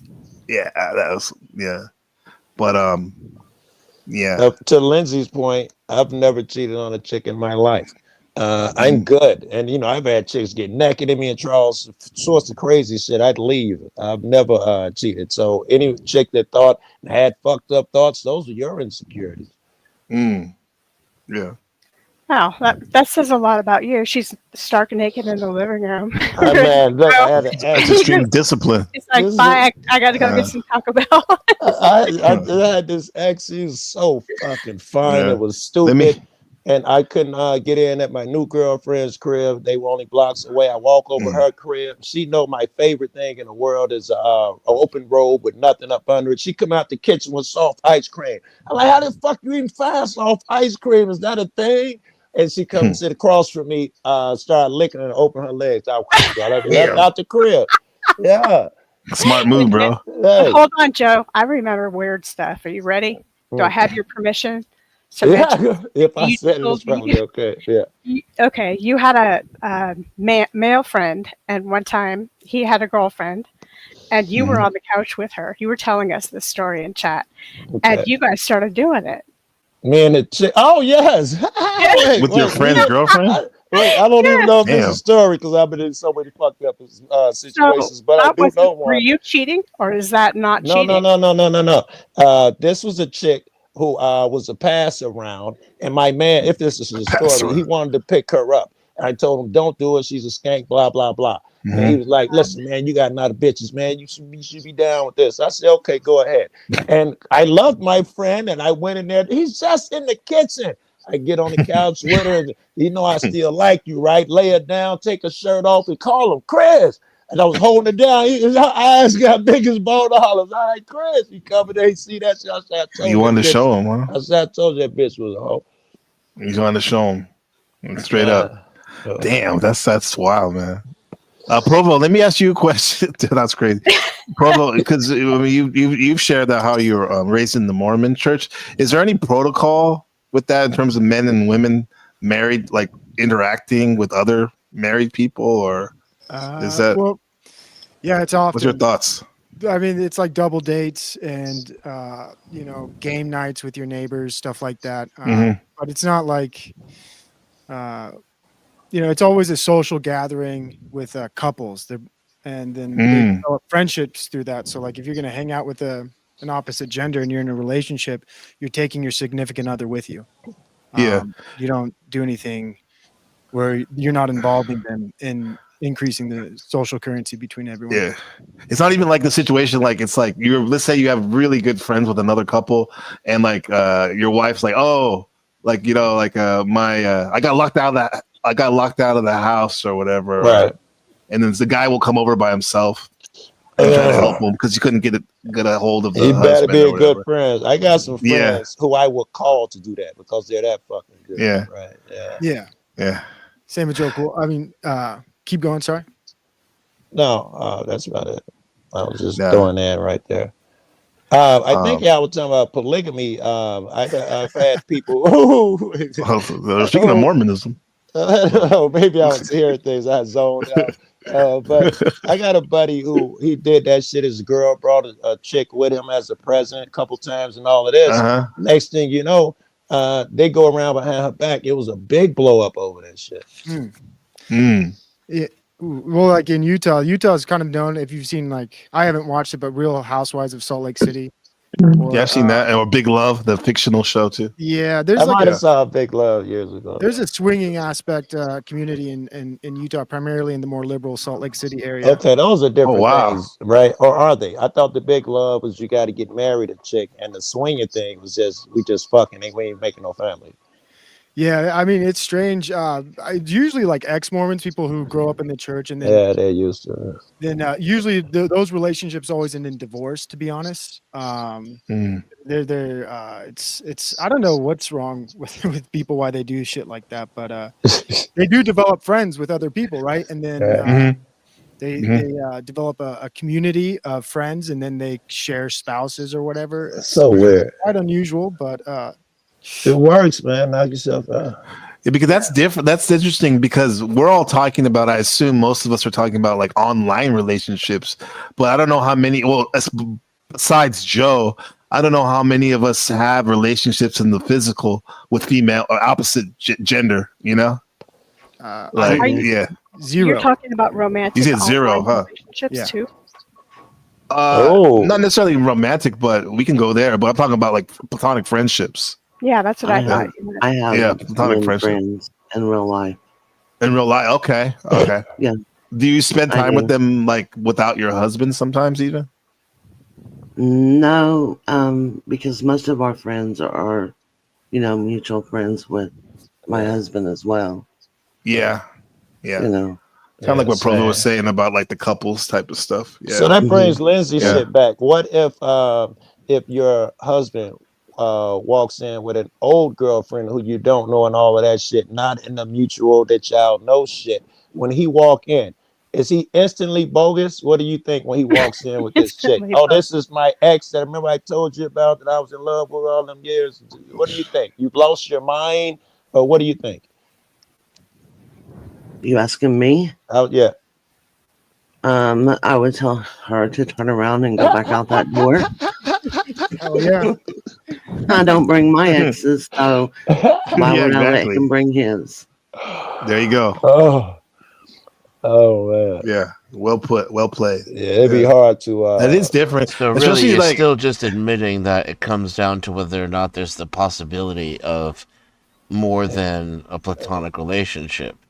Yeah. People who say men and women can be friends, it sounds like most of them are just saying they think men and women can not fuck each other if it comes down to it. Because once there's already been more than a platonic relationship, well, now all of a sudden that certainly is yeah. Because that is a great way to get to know somebody. So I can see why there is tension there sometimes with people. Wait, did you just say what I think you said? Yeah, it is, isn't it? Isn't it? Wait, maybe because I'm Scorpio sun sign. Yeah, it is. Yeah, you get from inside out and vice versa. I guess some people say fighting is a good way to know a motherfucker. I guess sex would work too. I'm not saying it's the only way or like a sustainable way, but it's definitely It's in way a to get good way though, man, because you know, some chicks especially, man, they feel weird the day after the walk of shame. Oh, that's woman shit. The yeah. guy, you get up and let's go have coffee. The woman Have you? feels all weird about Yeah. it.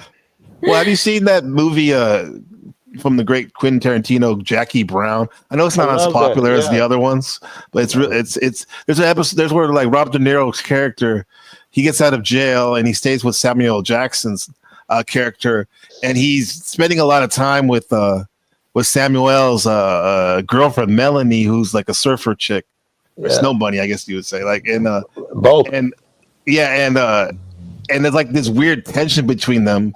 And then as soon as Samuel leaves, they have sex, and it says like 3 minutes later, and he's zipping up his pants, right? And then and after that, they're like just talking normal. It's like they had to get it out the way. Yeah.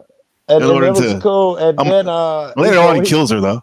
Diddy feels bad. He tells Other Samuel shot. Jackson, he was like, yeah, nigga, you was in jail. That's why I left. I expect you to get Right. Damn. Yeah. Hey, Dennison, are you there? Oh, yeah. I'm sorry, interrupted you. Go ahead. Go ahead. I was going to ask Dennison a question, but I'm taking a little turn down tangent lane about jealousy. And I don't know. I kind of interrupted you. Okay. It's okay. Go ahead. I wanted to ask you, Dennison, if you think, would you qualify jealousy as a logical or illogical thing? I don't want to call it an emotion because people, whatever it is it logical or illogical? In your opinion, I'm going somewhere with this. Well, I think there's layers to it. So, from within the context of a relationship, it's logical. But sorry. Oh, within the context of a relationship, it's logical. Okay. Yeah, but presuming that your relationship is the end all be all of, human interaction, or that things are meant to be monogamous or eternal, is illogical. So, there's layers. You're kind of giving me a yes and a no at the same time. I think he's saying both, yeah. Yeah, because I'm wondering if in a relationship, I was thinking of it as completely illogical, but I was thinking of it in terms of comparison to others. Because whenever you compare yourself to others, no matter how you're comparing, intelligence-wise, looks-wise, business-wise, doesn't matter. It's completely illogical to do so, just from the very fact that you have different DNA, different upbringings, et cetera, et cetera. That isn't jealousy to me, though. So where I'm trying to go with this, envy, could it lead to jealousy? Just elaborate a little bit on whatever it is you really want to ask. Instead of use a word, use a sentence or two, and then I'll answer you. Can jealousy be healthy in a relationship and a romantic relationship? And does it have utility, and can it be healthy? That was well put. So I would say jealousy is the fear of losing out on, in this case, love. Okay.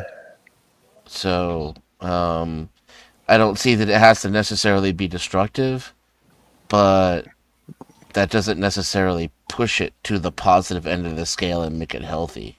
Does that make You sense? like to be middle of the road. Can you give me an example, Lindsay, of when it is healthy?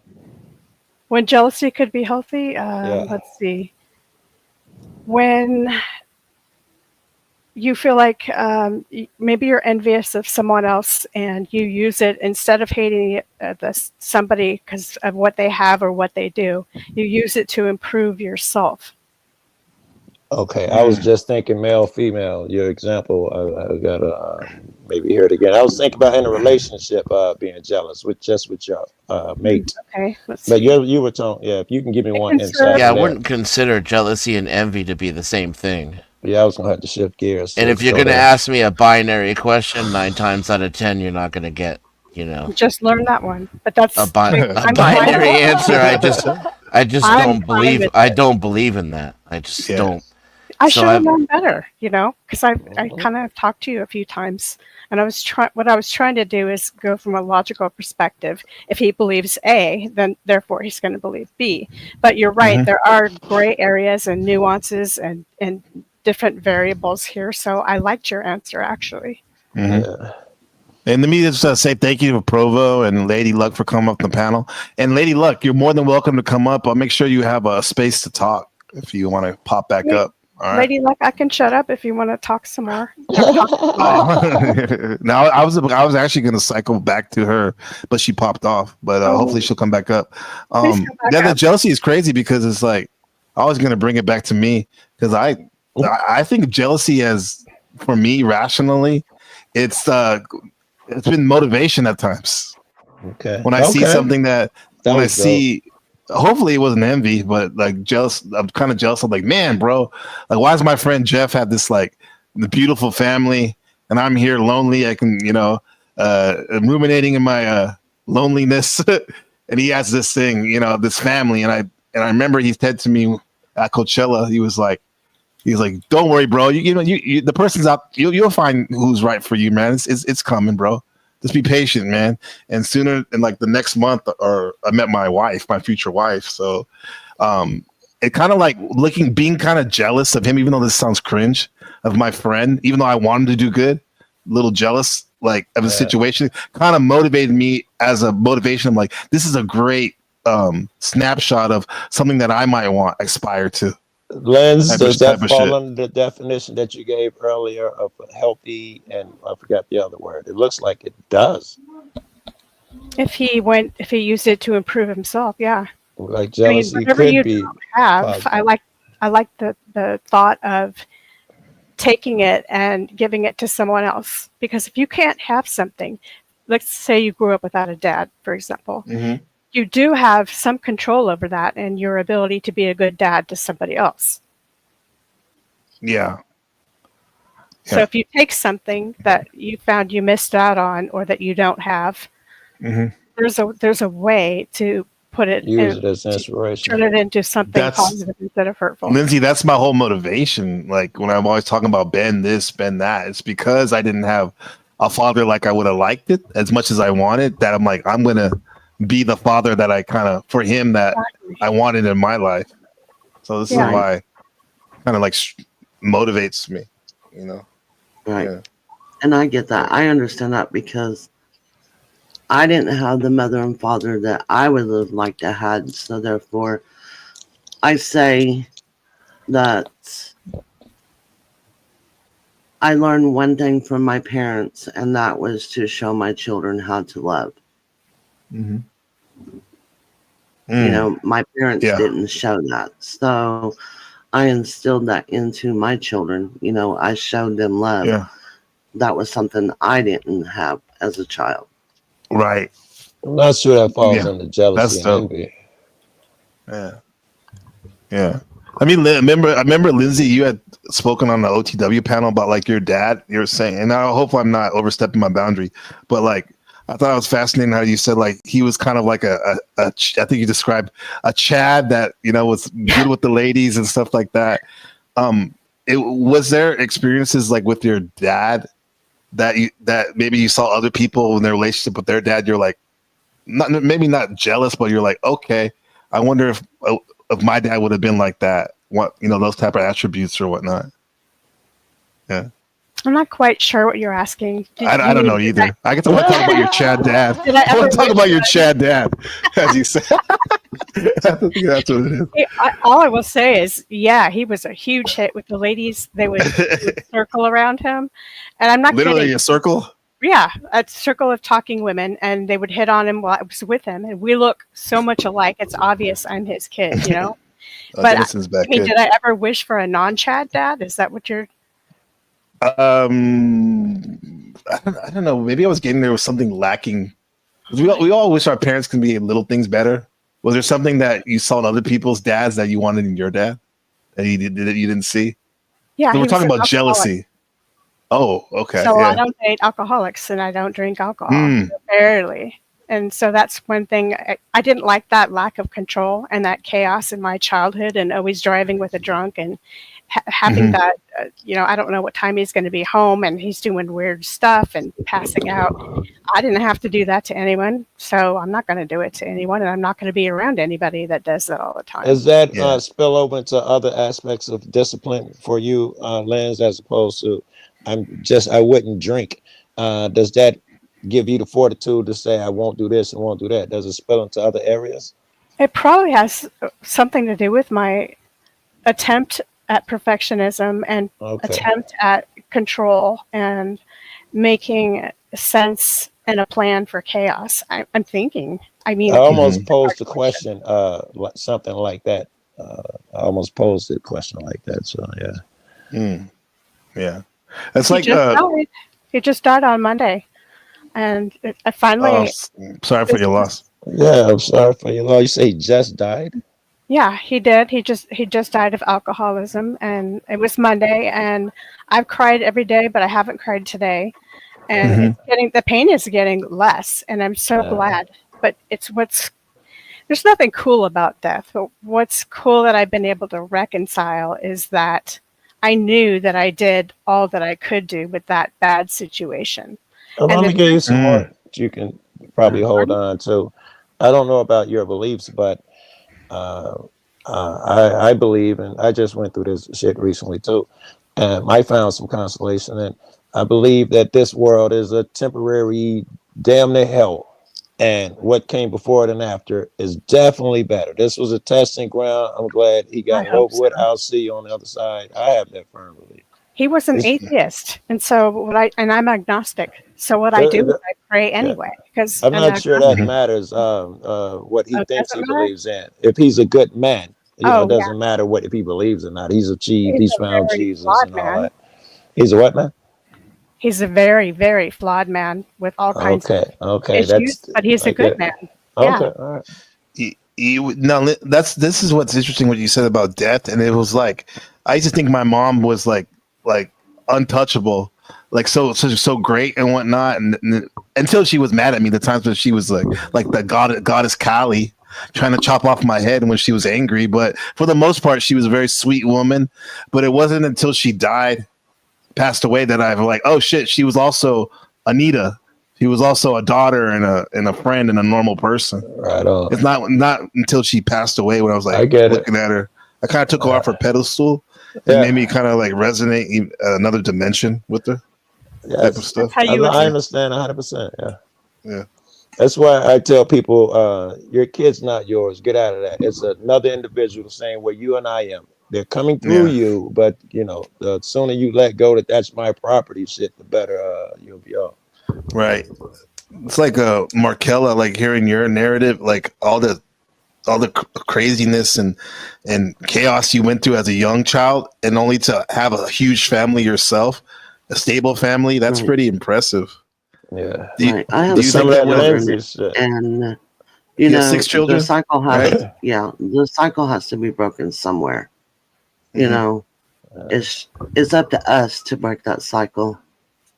You know, and if I can instill one thing in my children, then I broke that cycle. Yeah. You know. Yeah. My old man and mom, they didn't hug. They weren't huggers. I'm a hugger. Oh, they weren't?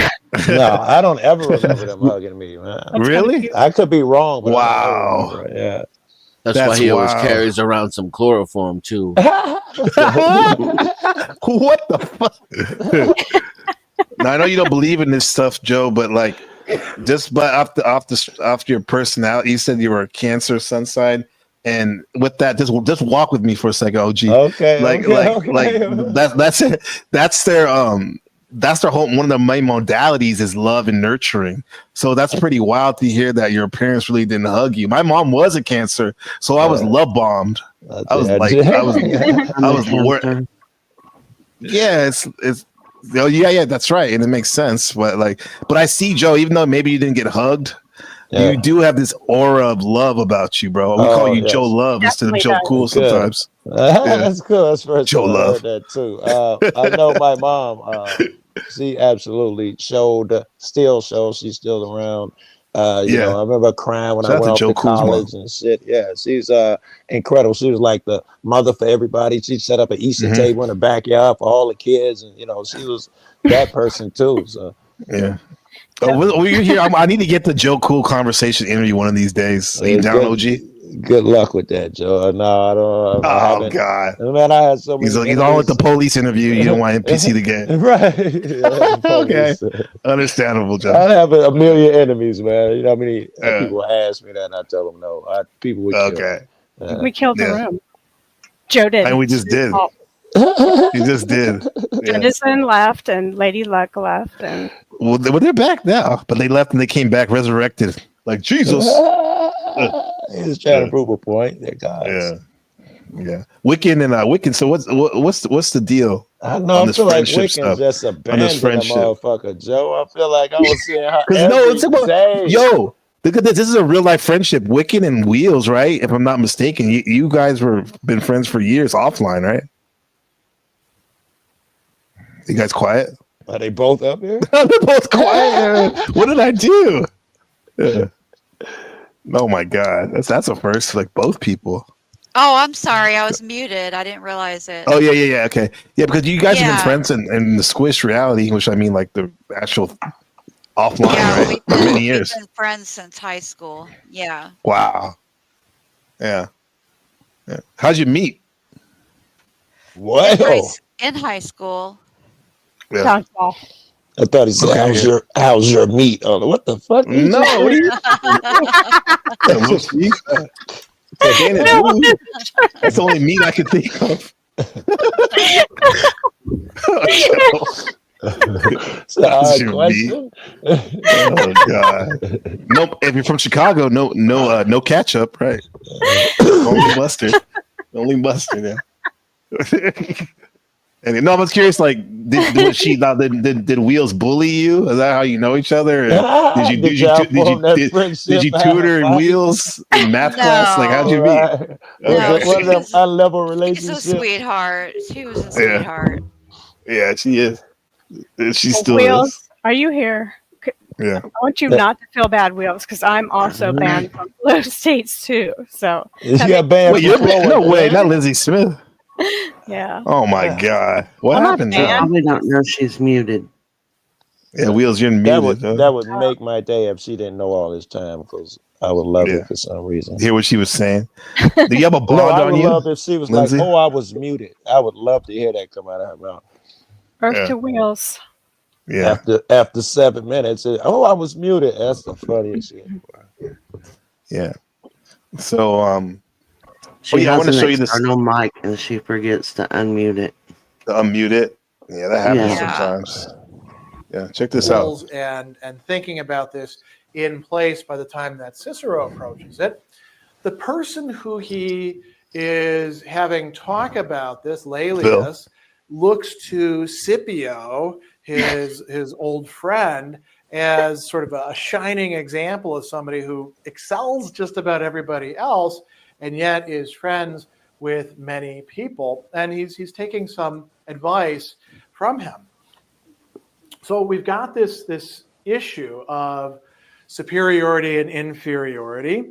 And Cicero says it's of the utmost importance in friendship that superior and inferior should stand on an equality. Okay, this is just pack that. I get it. That's why. Go ahead. I'm sorry. Go ahead. Unpack that, OG. I was going to say that's why I have to step down, to be equal with you guys sometime. I totally understand what he's saying. Oh my God. Inferiority right there. Yeah.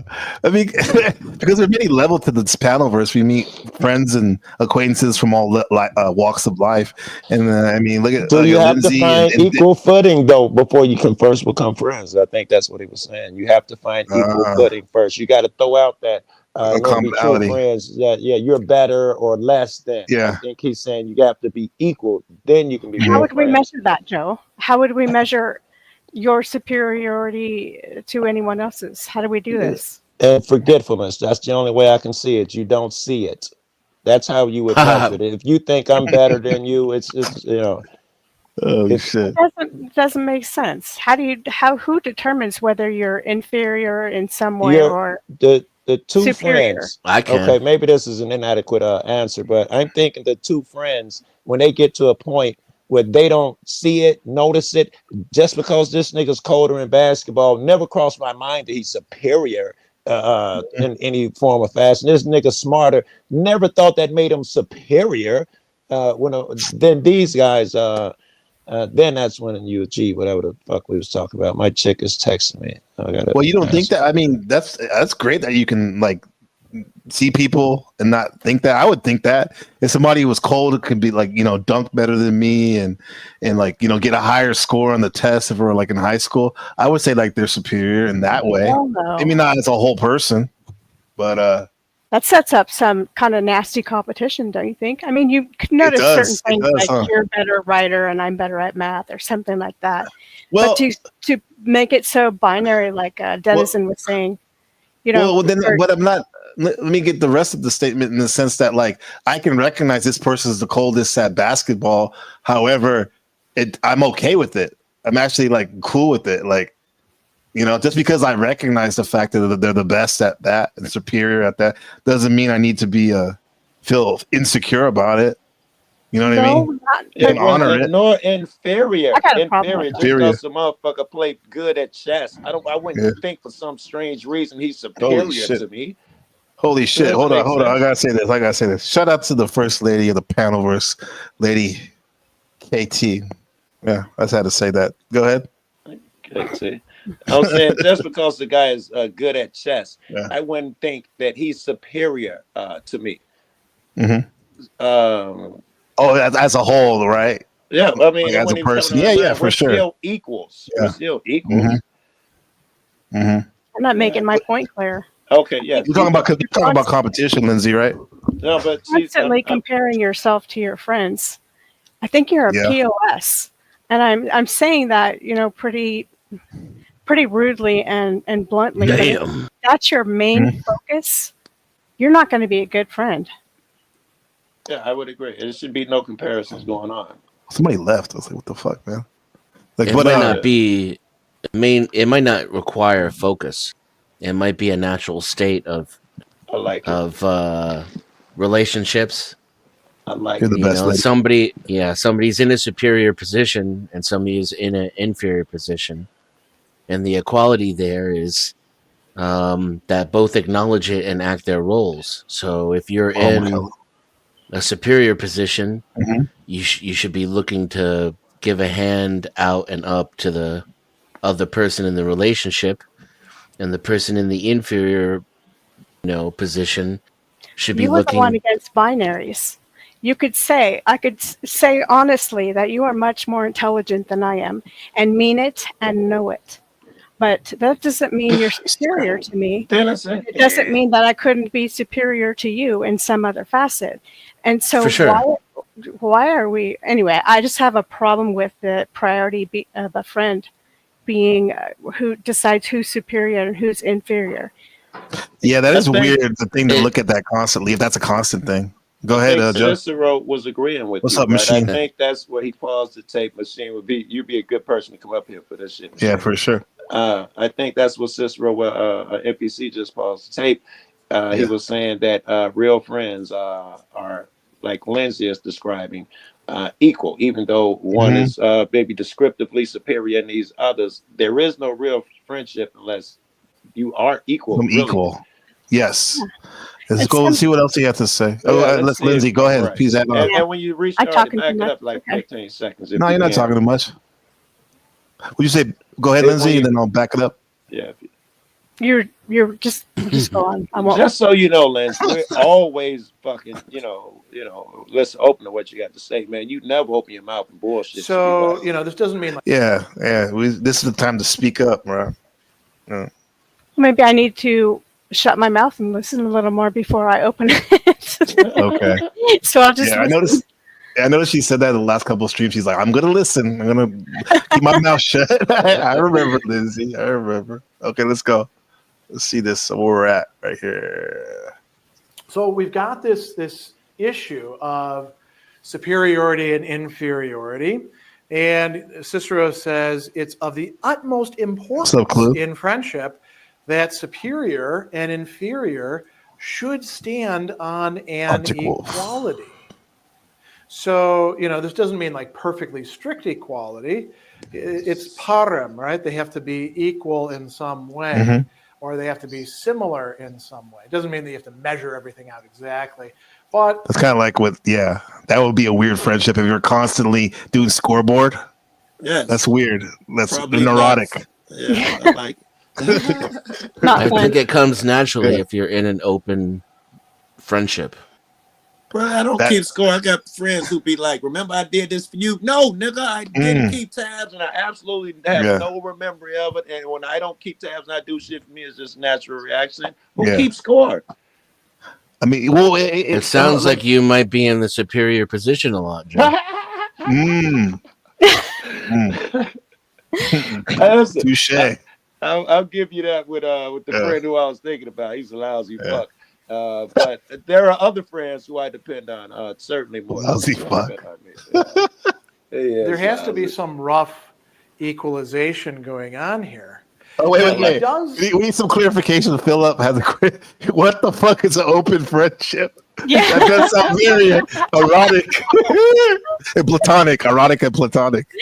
It's a non-fictional open friendship. No, I just mean emotionally and spiritually open with one another. Oh, okay, I got you.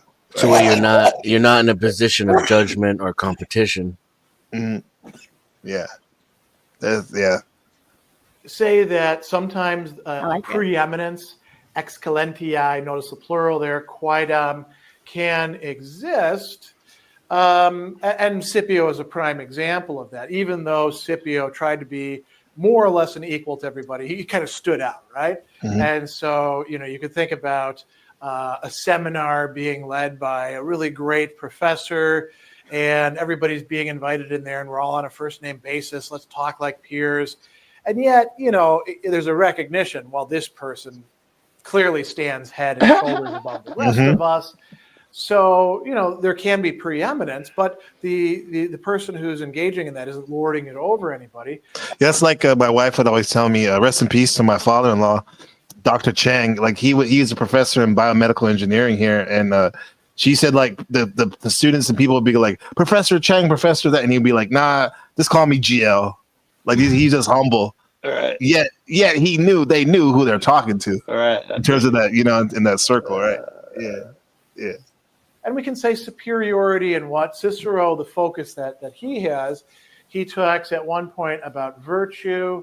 He talks about intellect and genium, right? Our mental capacities. Archie Wook is killing it with the comments. And then fortune would include not just, how things are turning out for us right now, but all the goods of fortune, wealth, power, authority, access, social status, all of these sorts of things that fit in with that. These are things where we can vary, and a person can be superior to another. So the person who's superior, what should they do? Cicero gives us some very useful guidelines for this. He says that a superior person in a relationship like this is actually going to help the inferior person materially and in terms of honor and influence. And I think he's talking to Dennison, bro. I'm just saying, like, I may or may not be a student of Cicero, so I might have had the cheat sheet on this particular subject. Okay, yeah, I get that. Yeah. Wait. Does that mean that? What does that mean? I shouldn't assume. Oh, he kind of quoted me there. Oh, okay. Are you just making that statement, or are you putting yourself in the position that he's talking about right there? You learned that from experience? I could tell you, well, personally, I came to learn that you are who you are, what you do, and who you're with. And so that's how I select the people I surround myself with. And there is an inferior and superior position as far as that's concerned, if everybody has a common goal. I would say the non-binary nature of it is that dynamic can switch at any given point, depending on the circumstances, right? So I may be superior to you in this particular thing. Right. And if we're in a real relationship with one another, most of the time we don't need to do a pro and con to see who is the superior one. Right. There's an automatic reverence there, and one person takes the lead. Right. And that can change depending on what the situation is. Yeah. Especially, let's go make it about men and women again. then your strengths and your weaknesses can be even more binary, and it becomes even more clear Who's going where to take the dominant position? exactly. The dominant role, yeah. I think it also has Machine to Lives, do please with come up roles. here if you have a chance. Go ahead, Lindsay. I think it also, that dynamic also has to do with roles that you play and how you see yourself and how you present yourself. Like some people are just automatically more didactic than others who are kind of laid back, and they're more like the student automatically. Whereas somebody like, I'll use you, Dennison, since you're up here. He has a tendency to speak more like a teacher than a student. And then there's just some people who It they're very depends. smart, but they take kind of the backseat role. They're wise, but you have to pull them out of the crowd to ask him, what do you think about this? What do you think you should do about that? An old Joe would be an example of that. Right on. So, that's a good put point. yourself- It depends on the situation. Yeah. But yeah, it's right. But when the professor was talking about I was thinking of you, Dennison. At least the way I look at it, and some of these conversations we'll be having, you seem to have a good like zoomed out perspective on these. On some things. On other not things, everything. I have a lot of weaknesses, and then I become the student. Mm-hmm. And my method of teaching is inquiry. So I use the Socratic method more often than not, which is what old Joe is doing, except he's doing it disingenuously more often than not. I know he was going. What you mean by that? Unpack that. So asking questions doesn't necessarily make yourself the student. And my method of studying is usually to keep my mouth shut and to listen. Yeah. His questions are leading, I was about to and say. whereas yours are more open, right, to facilitate self. Right. Mine have no intended answer.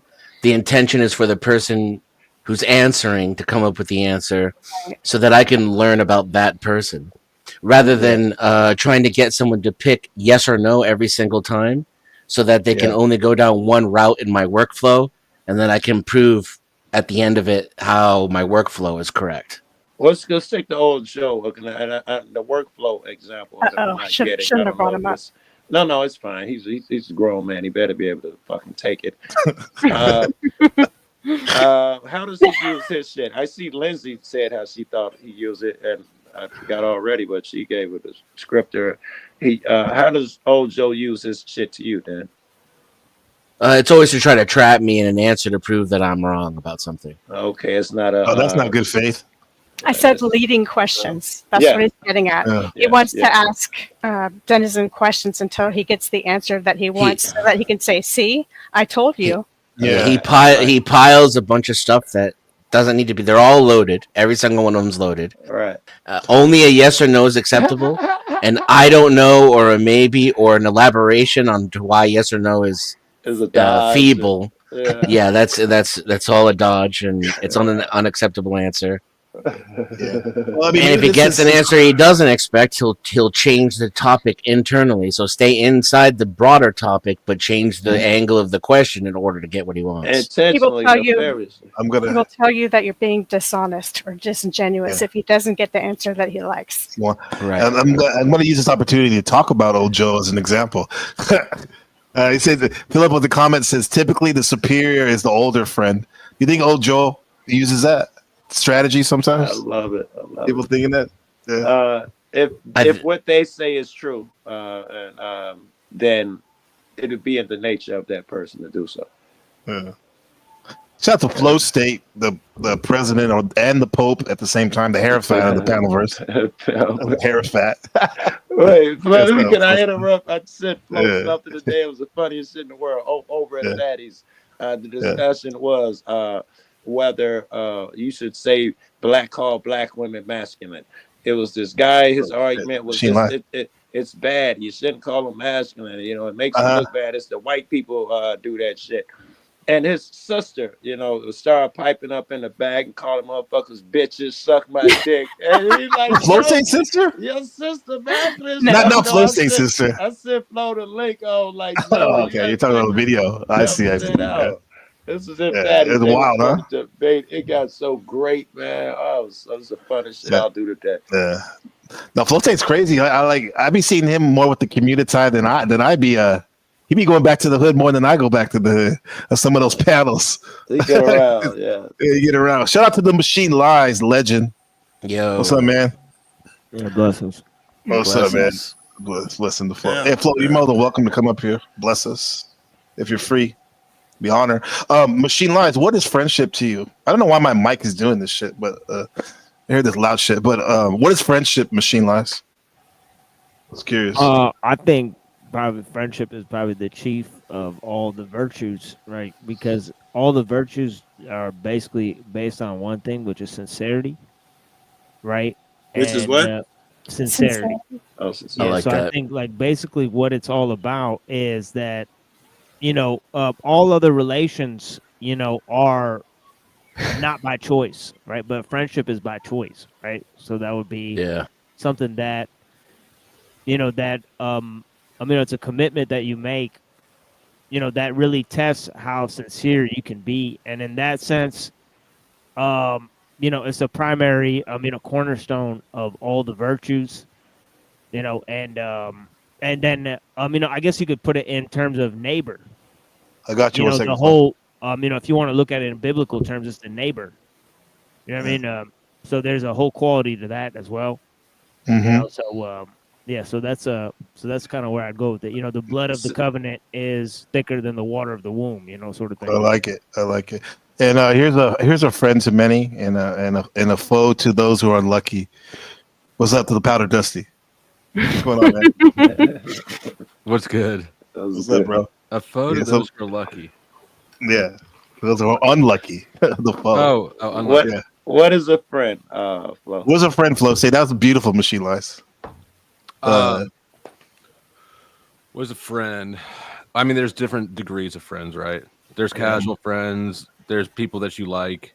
I think we gave 3 of them. I'm sure someone remembers, and the third one was the one I'm passing up. He's true, the friend, real friend. the real friend. So I think virtuous friend, they call it, who looks out for your best interest when you're not there, even if you won't ever find out about it.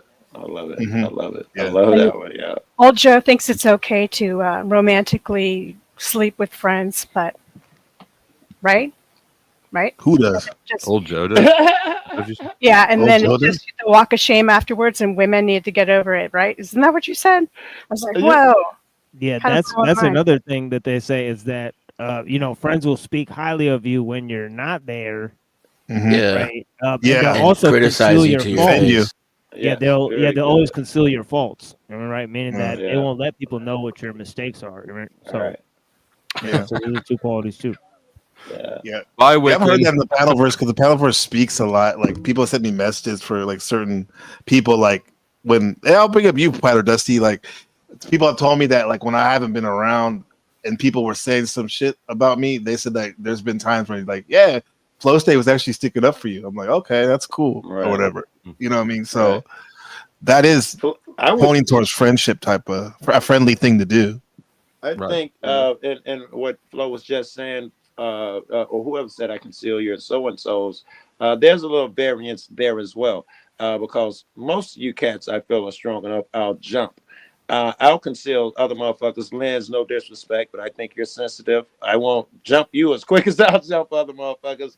And some people who are really bullied, I won't criticize at all in front of people, because it's going to encourage people to pile on. I don't want them to get hurt or something.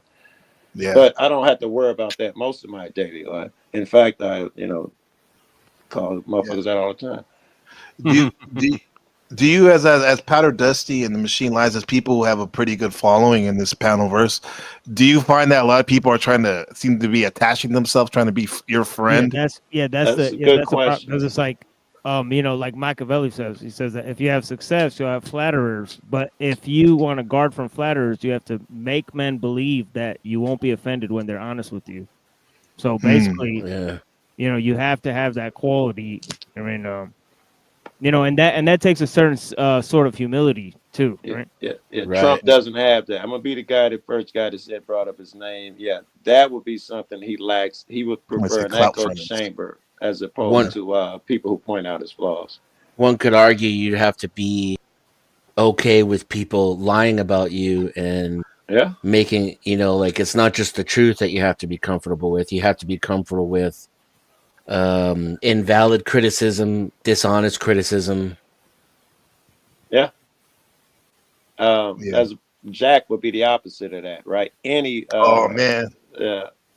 That's what it seems like. His distractors have that. That's the biggest thing, is that people are not holding him accountable or whatever. But I will say, how was that, bro? Like, did you think you became?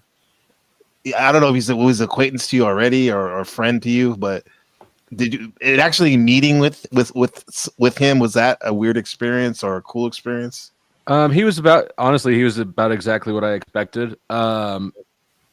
Meeting somebody in person does sort of like add another layer to the friendship, stack or whatever. But I wouldn't say there was any surprises there.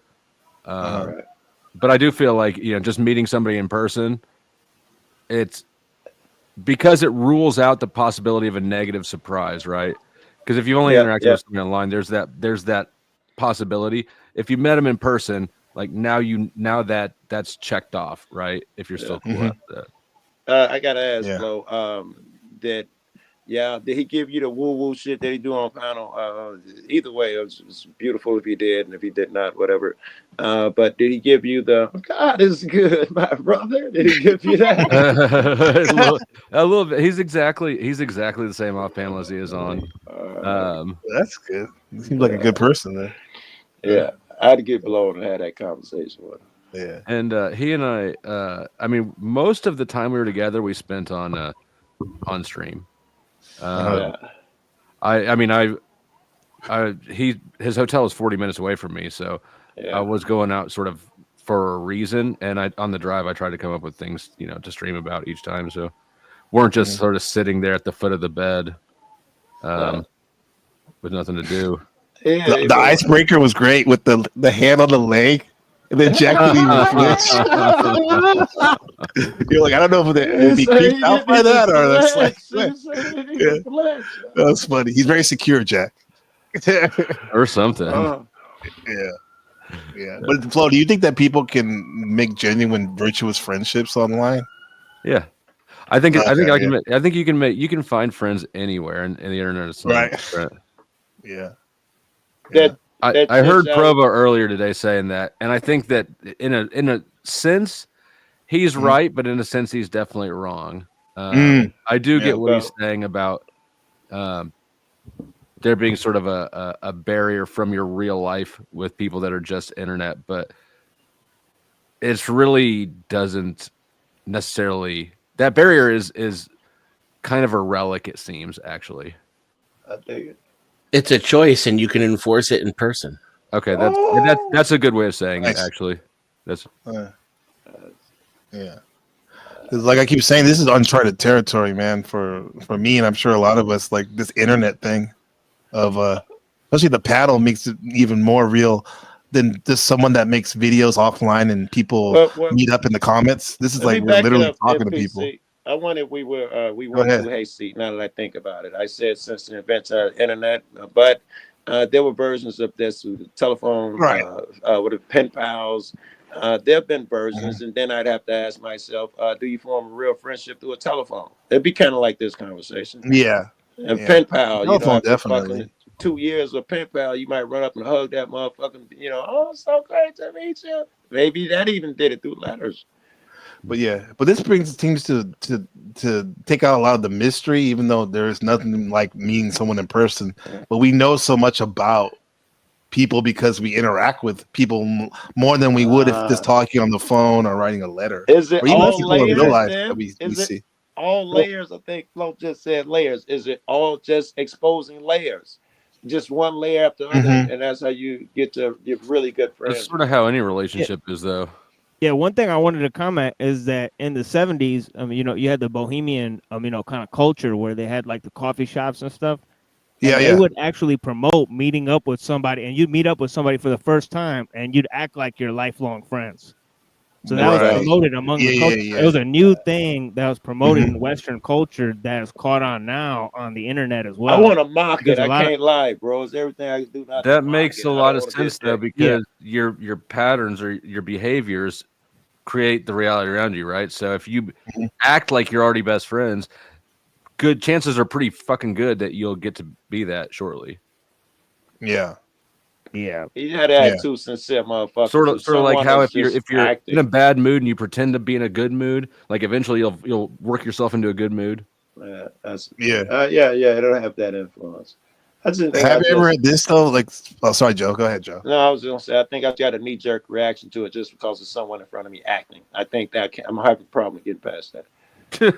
I'm a trained monkey. What can I tell I think you get into a lot of trouble with that kind of mentality now, especially if you're a woman. And I'm not trying to cap or lie or anything, but my mom's all hippie-ish kind of from that generation. And she would always say, don't judge people. You know, it doesn't matter what color, what race, what anything, what creed, just be cool to someone. Just because they're of a different religion or different race or whatever, it means nothing. Just sit down and talk to them. She might have been right there. She was of the time of the, the thought of the time, which is just let people be free and be themselves and you be you. So I would try that because that's how I grew up. And I would try it, especially in college. That didn't work out too well. Why? It didn't work out. Well, maybe it says this, Lindsay. This is a comment. I don't know if you saw it from Back by Shadow Buddha. He said, Lindsay, you have great takes. However, let's keep it real. You have asked a lot of leading questions to make your point on other panels. Do you see that, or is that coming from leading questions? I suppose I can ask leading questions. Sure. Yeah. I haven't seen a lot tonight, but yes, I've seen her hop up and lead a motherfucker to that doom. Yeah. Okay. That's begging the question, so it's fallacious, but I guess that's part of my conversation to try to not necessarily convince as much as get somebody on board with me in understanding wise so that I could catch them up. But geez, I don't know what to say. I apologize. I guess that's part of my personality. No. God Sorry knows for being I'm me. 7 steps ahead when I ask the question. You better believe I'm just setting you up. Hey, Lindsay, look, you were talking about college. So the way you used to go about socializing is different, or it didn't work. How so? A few times I would just walk up to black guys at my school. In particular, this one guy was sitting on a bench alone, and I just thought I'd sit down, eat my lunch, and make a conversation with him. And he thought I was hitting on him. So then he asked me if I want to go home and, are you interested in me kind of thing. That happened twice. That happens with any race. You walk up to a dude, sit down and have lunch. I think you're interested and invite you home. And it has nothing to do with white girl. It depends on the person, though. Like, come on, Lindsay in college sits by you on a bench. Yeah, a stranger. Who knows what you might be thinking? I just think it was interested. Yeah. It can get you in trouble. I mean, I'm just discussing the pros and cons of everything, and then there's the. I don't think your mom was saying be stupid. Yeah, what I was saying was more a culture of like male camaraderie, specifically. Oh yeah. Now, Lindsay, were you doing like you strictly platonic, like trying to get to know somebody when you sat by him? Yeah, just like you would with anybody. Yeah. And in between classes and sitting there talking to him and asking him, what's his major, where's he from, and does he like this professor, or blah blah stuff, boring stuff. Yeah, it's just strange. Maybe it's to our programming, because I remember this time I was my own surfer girl I was talking to in college, and like I met up with her in Santa Cruz. We had a great day, and then she wanted to meet up with her friend, this other artist, this girl. And we had a good time. We had like nice lunch, had some beers, and then we went back to her place, her studio. And then there was this awkward moment where I was like, "Am I supposed to ask for try to do a threesome or something?" Even though I've never done anything like that, I don't know, dude. So I'm trying to think in that black dude's mind, like what he was thinking. So and they were white too. Interesting that I was kind of trying to do a hey baby, only I was shy and I couldn't spit it out. That doesn't sound right. Artists are freaks. A lady never spits.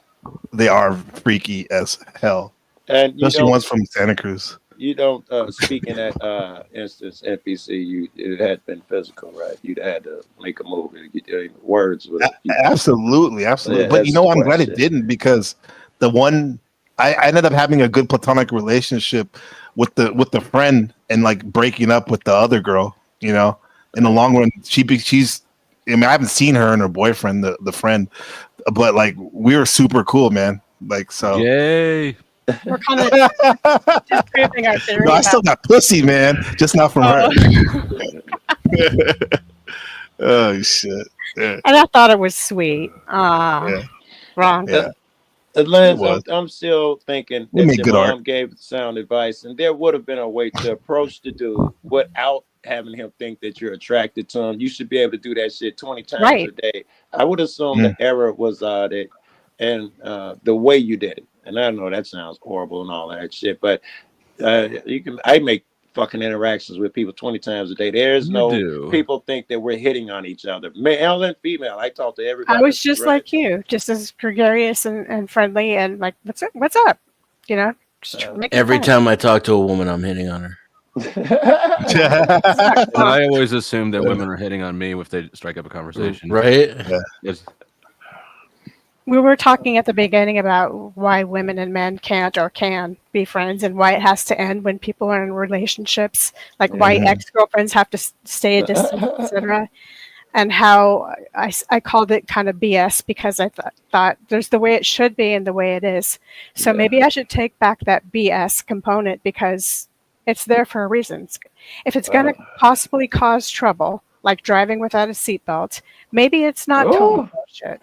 Yeah, it comes from thousands of years of human interaction. That's where these things, and they can still be wrong. It doesn't make them correct or natural or proficient. Also, things can be good and can serve the common good, and then all of a sudden we get to a point where they don't anymore and we need to change them. But these things don't come out of nowhere. There's a reason why, Why am I so-called... Excuse me. Sorry. Go for it. No, that was rude of me. Well, stop hitting on me, Lindsay. I'm sorry. Holy crap! Let me show you this, guys, real quick. This is another segment about true nature of friendship. Real quick, give me your thoughts on Cicero, not the street in Chicago, Cicero. Can we stop for a second? Yeah, go ahead. Please. I'd like to ask your personal opinion, kind of put you on the spot. Why am I getting these negative comments like this one posted up here by Brown's Boy? I'm ready for the truth. I didn't mean to put that up there. Because you exist. My bad. What's the problem? I mean, why isn't he saying things to, Flo, or to you, or to Joe? He's too. You think he doesn't? What we think about black women, huh? Yeah, he makes his comments about me when I'm not there. Flo a hard time, and Dennis in a hard time. I did not mean to leave that up there. Actually, I'm slipping, but yeah. Well, all right. Any thoughts on black women to keep it even, like the Libras? He claims he's just kidding too. Okay. It's pretty funny. Yeah, it was. Okay. We good? All right. Let's hear true friendship. That it's ultimately due to needing something from the other person, and there's good ways to put this, and also bad ways to put this, or we might say less positive ways, when we talk about friendships ultimately being merely transactional. Or we suggest that not only do opposites attract, but it's opposites within the relationship that keep the relationship going.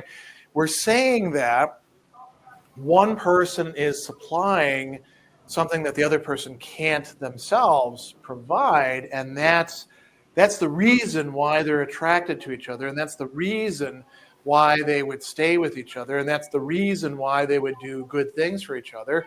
And that's the reason why they would feel goodwill or affection towards each other, which are absolutely central in friendship. Now, we could put it in terms of complementarity and think about romantic comedies and all of those sorts of things. Oh, you find somebody who's very unlike you, and they introduce some spice to your life because you're a straight-laced person and they're the punk, or vice versa. You know, they get you're the spontaneous artistic person and they provide order to the chaos of your life.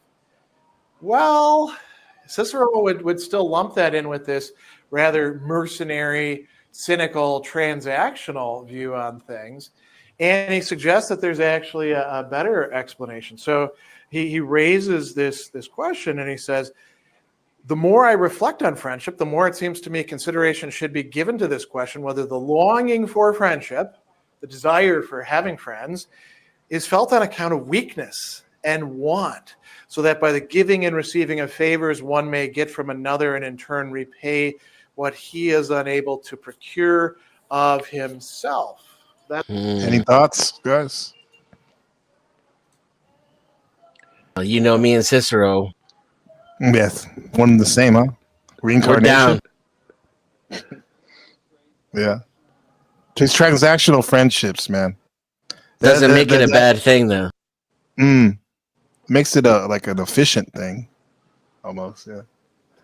Yeah. I think he's right about that, right? The inadequacies are that's why you seek friendships where they fulfill a certain thing. Opposites attract type of stuff. One of the ideas that Cicero published was in the Republic of Plato. You know, he was known for actually changing the title of the Republic of Plato from the regime to the Republic to match it with the Roman Republic, right? But Cicero actually. I mean, it used to be the regime of Plato. Yeah, exactly, the regime of Plato, right? Because it's a totalitarian regime if you actually take a look at it, right? But the fact of it is that he talks about the philosophic dog, and he says that why does the dog attack those who he has no experience with, but defend those whom he knows, right? So it's this kind of loyalty that the dog has, right? So he says that there's a philosophic nature to the dog, and that nature is basically the love of one's own. So the love of one's own is basically like a philosophic nature that doesn't have to do with reason, you know, but it also informs ethical principles, right? And it doesn't have to do with pleasure, meaning it doesn't have to do with carnal pleasures, right? So that's called thumos, or spiritedness, or like. So what's he get out of it? It's like food and shelter. Honor. It's like pride or honor, you mean, right? Like pride or honor, it's not about your bodily functions, right? It's not about if survival. it's what Peterson said, it is about bodily function and survival. You get food, shelter, and security, and that's where tribalism comes from. Right, this is where right, the in-group preference comes from. Right, but that's not why people go and like, you know, like die for the sake of their people. You know, I believe it is. I believe it is. Right. No, but I'm saying they're not personally in that moment doing it for their own shelter and food, obviously, right? Like they're putting that aside to go and preserve those things on a greater level, right? Yeah, the narrative that we tell ourselves, is worth dying for, according to humans. Right. But you would do the same if somebody attacked your family or something like that. So that's the same thing. I would. It's still based on like a inherent level of selfishness. Maybe, but self-preservation. But that doesn't explain why people would put themselves in danger, right? Like it does to me. In danger. Well, why would the dog put themselves in danger? Because the narrative exceeds the instinct. Well, the dog doesn't have. Well, we don't know if the dog has a narrative, right? Or at least I wouldn't surmise. I think the dog has some experience. It has some experience of love and loyalty on a different level than human beings. So it'll act out of those instincts, but those are derivative of necessity. They're not completely selfless. Because I mean, here's why I think that. Because if I go to your dog and he starts if your dog is barking at the fence at me, it's defending that fence line, right? Essentially, and it sees me as a threat. What's going on out there? Yeah, but if I take some steak out of my pocket and I give it to your dog, Not every dog, but 9 times out of 10, your dog's going to be my best friend now. Especially if I keep doing it. If I keep coming by and if I give him better, tastier, more preferable food than you do, his loyalty will switch from you to me. You got a point, Tim. Yeah, that is an argument of hedonism against Plato. And it is a good point, I think. But yeah. Salute, Phil. Yeah. Okay, thanks for that, both of y'all. Let's see, go a little further with this real quick. That's one alternative, the way that he's putting it. Or here's the other alternative. He says, although this mutual interchange is really inseparable from friendship, you've got to have that, whether there is not another cause, an older cause, a more beautiful cause, right? One that in this translation emanates more directly from nature. In the Latin here, it's magis a natura ipsa profecta, that it arises or it's brought to being from nature, out of nature. And now when Cicero says nature, don't think, the way that some people frame it today, this Darwinian, nature red in tooth and claw, or what evolutionary biologists and psychologists and whoever evolutionary things wants to frame it, because that would actually be a very truncated conception of nature. That would actually fit much better in with you have friends because of weakness and want. You need to get something from somebody else, and so our genes tell us to do this, or it's adaptive. Cicero says no, nature is vaster and more complex than that. You might think of this as it's coming out of the very basis of our being, which is to some degree a plenitude rather than a want or deficit. And so he goes on and he tells us that friendship, genuine friendship, not just friendship in terms of usefulness or even what Aristotle called the friendship of pleasure, but genuine friendship where we want to know the person themselves. We want to be with them because of who they are, and we develop this intimacy where we value the friend not just for what we're getting from them, but for what they are and what we can be in a relationship with them. So he says that in this kind of friendship, there's nothing false, nothing pretended. Whatever is there is genuine and comes of its own accord. Therefore, it seems to me friendship springs rather from nature than from need, and from an inclination, an applicazione of the soul with some feeling of love, sensu amandi in the Latin, rather than from calculation of how much profit the friendship is likely to afford. And that sounds like something you can't even control. That's been left it's out like something innate at the core of being. Yeah, we're talking about the same thing, because he was just talking about the spiritual. There was something in between y'all and stuff. Is that what you're saying? That it seems like it's innate? Yes. Yes, it reminds me of when I used to go to Hippie Hill in San Francisco, Haight-Ashbury Park, and then Golden Gate Park, and these people will be blissed out, whether they be on LSD or just that's the state they've been in, and they look at each person like they look through you, and it seems like they love you, or you're a friend. You know what I'm saying? Like, all right, that's what it sounds like he's talking about. If there is a way to get, apparently Cicero, whoever's still talking at that time, believes that the way up away from the nature thing is love. There's an aspect there, and that is apparently what makes a true friendship, is that you're doing it because you love a person. There's nothing to do with your benefit. There'll be an argument that there's a dopamine rush or something, but and I think, like, as a child, I didn't get that. It wasn't until older, even though I might have been doing that with my quote unquote best friend or whatever. Like, it's not until I'm older where I can really see that, like, I can put words to it. But I kind of get what he's saying, though. I think it's true. I know I'm talking too fucking much, but I am absolutely. I think it's true, because That's the reason I think I move around and I care about you fuck so much, even when you don't like me. I think it has to do with love, and I don't have to get a benefit out of this shit.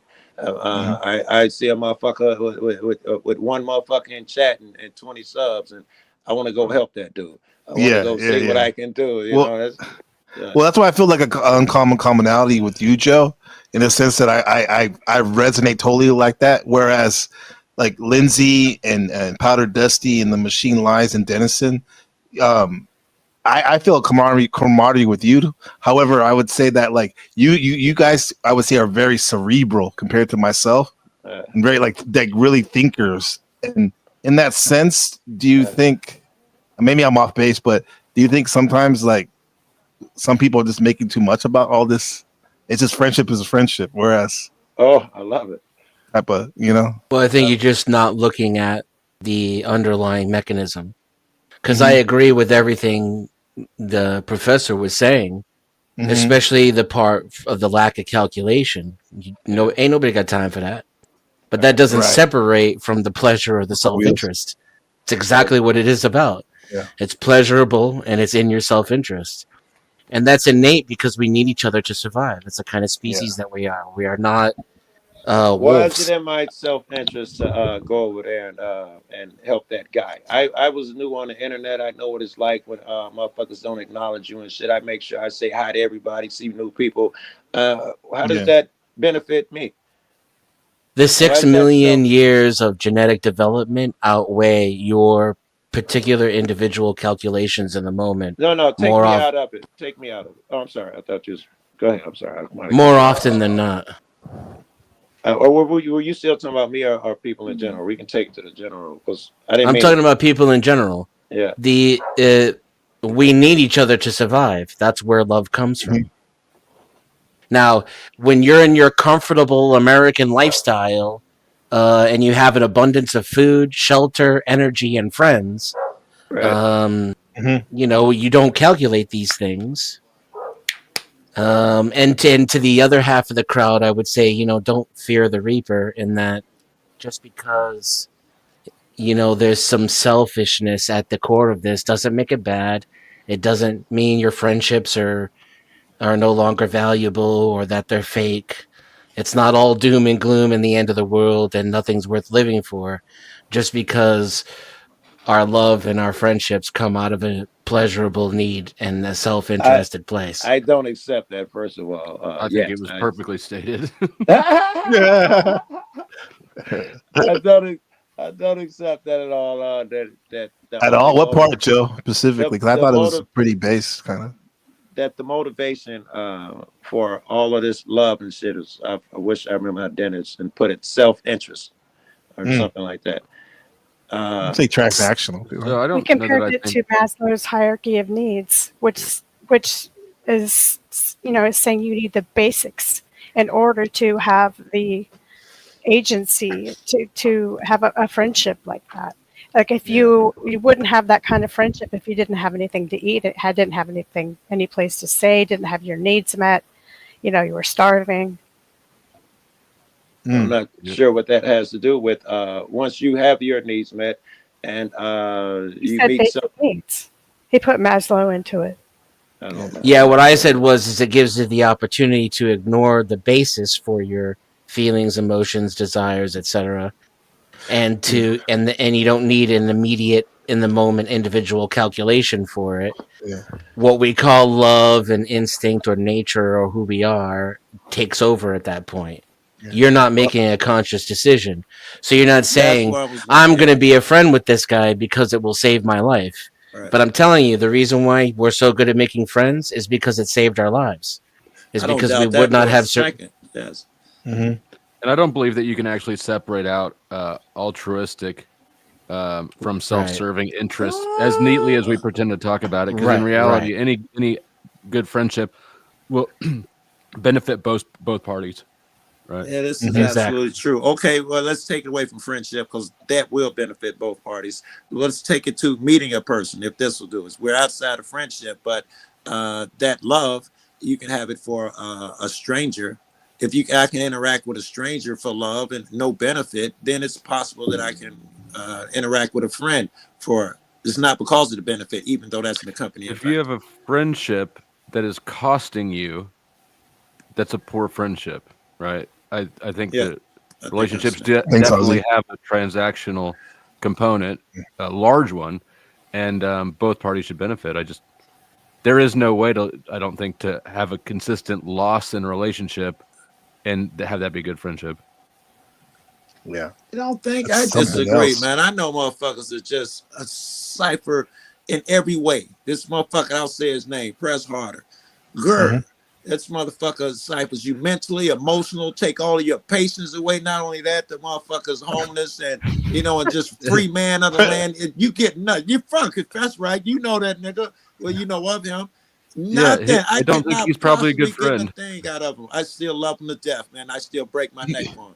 But that sounds like you're enabling, though. That's like enabling his bad behavior.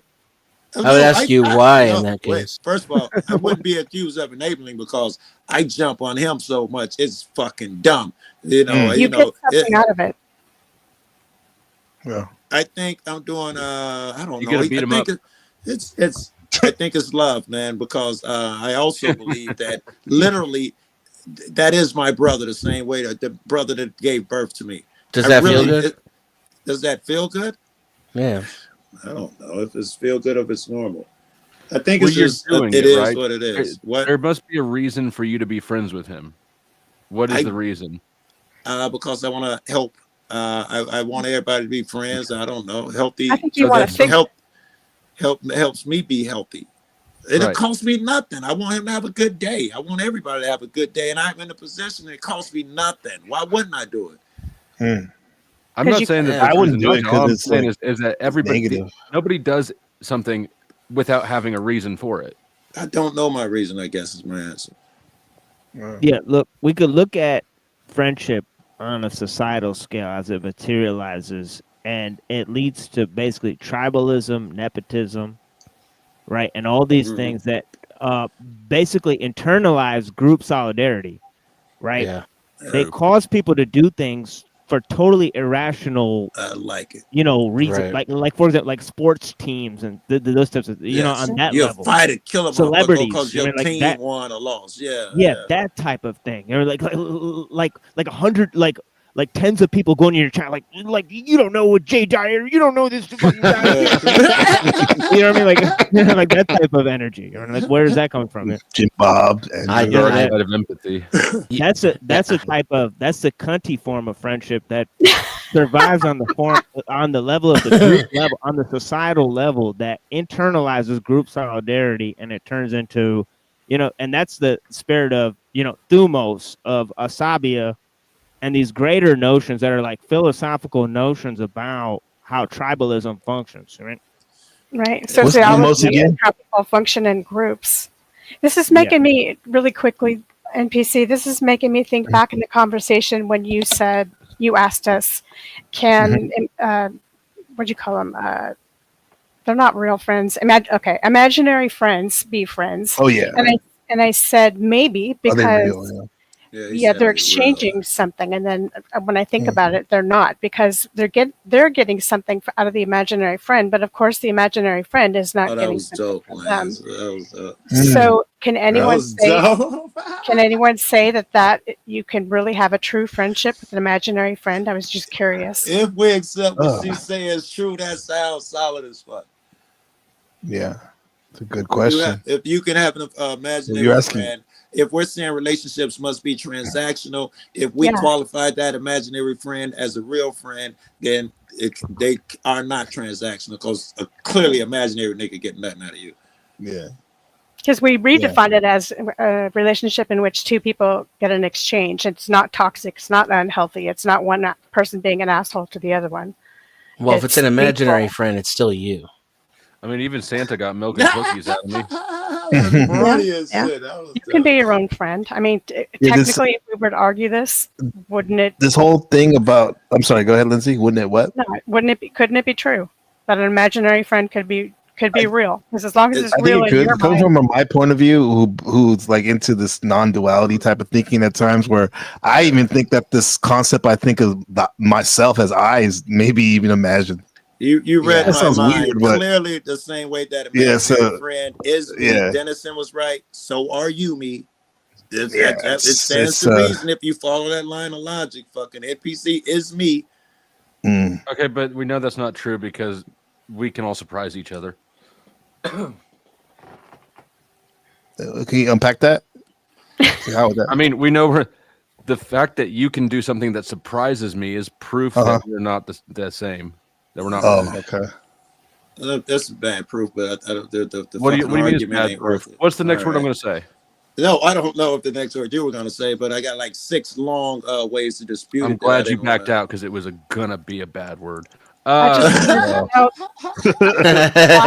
just Flo lost me in the exchange between the can that be a friend and what he just said about people changing and even by cognitive dissonance people can change and surprise you.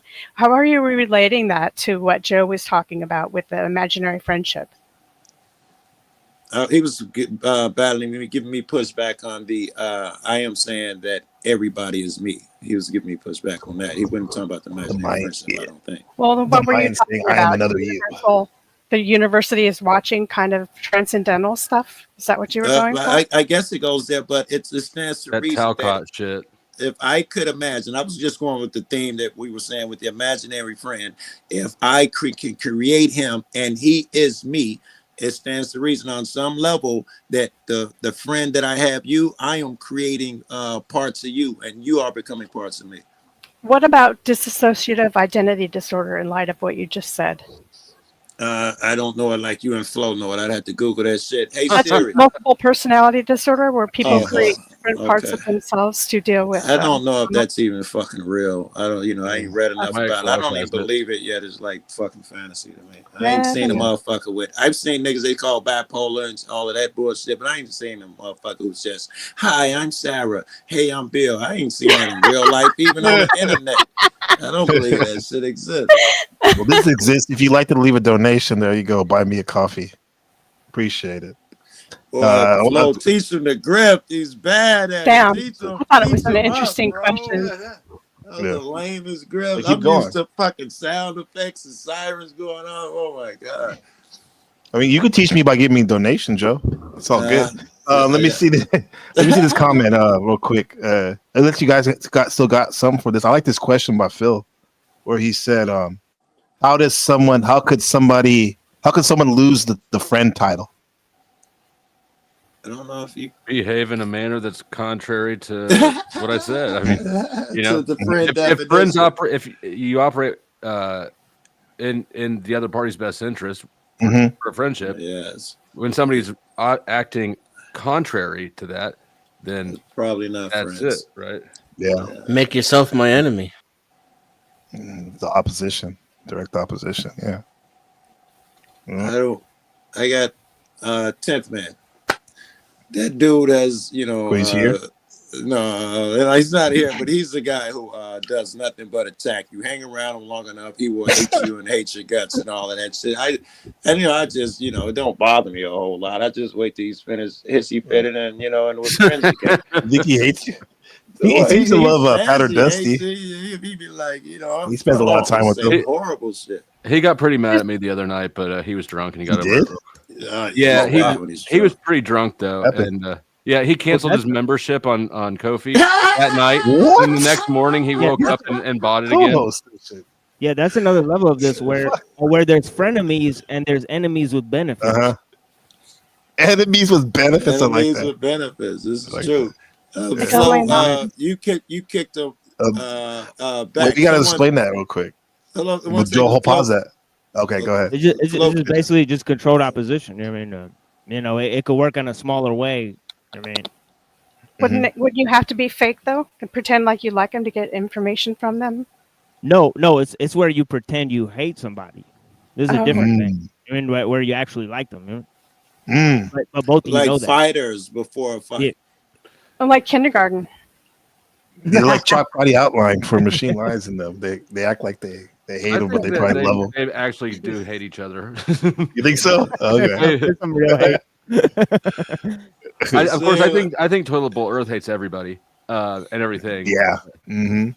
Joe, were you did you have another question? I was going to say, Joe, go ahead. One day somebody paid money to kick 10th, and he texts me, I ain't about this bullshit. Niggas don't pre all that bullshit. And the next day he was like, hey man, forget I even said all that shit. So it sounds like what you're saying. Now, Yeah. So he got mad, and I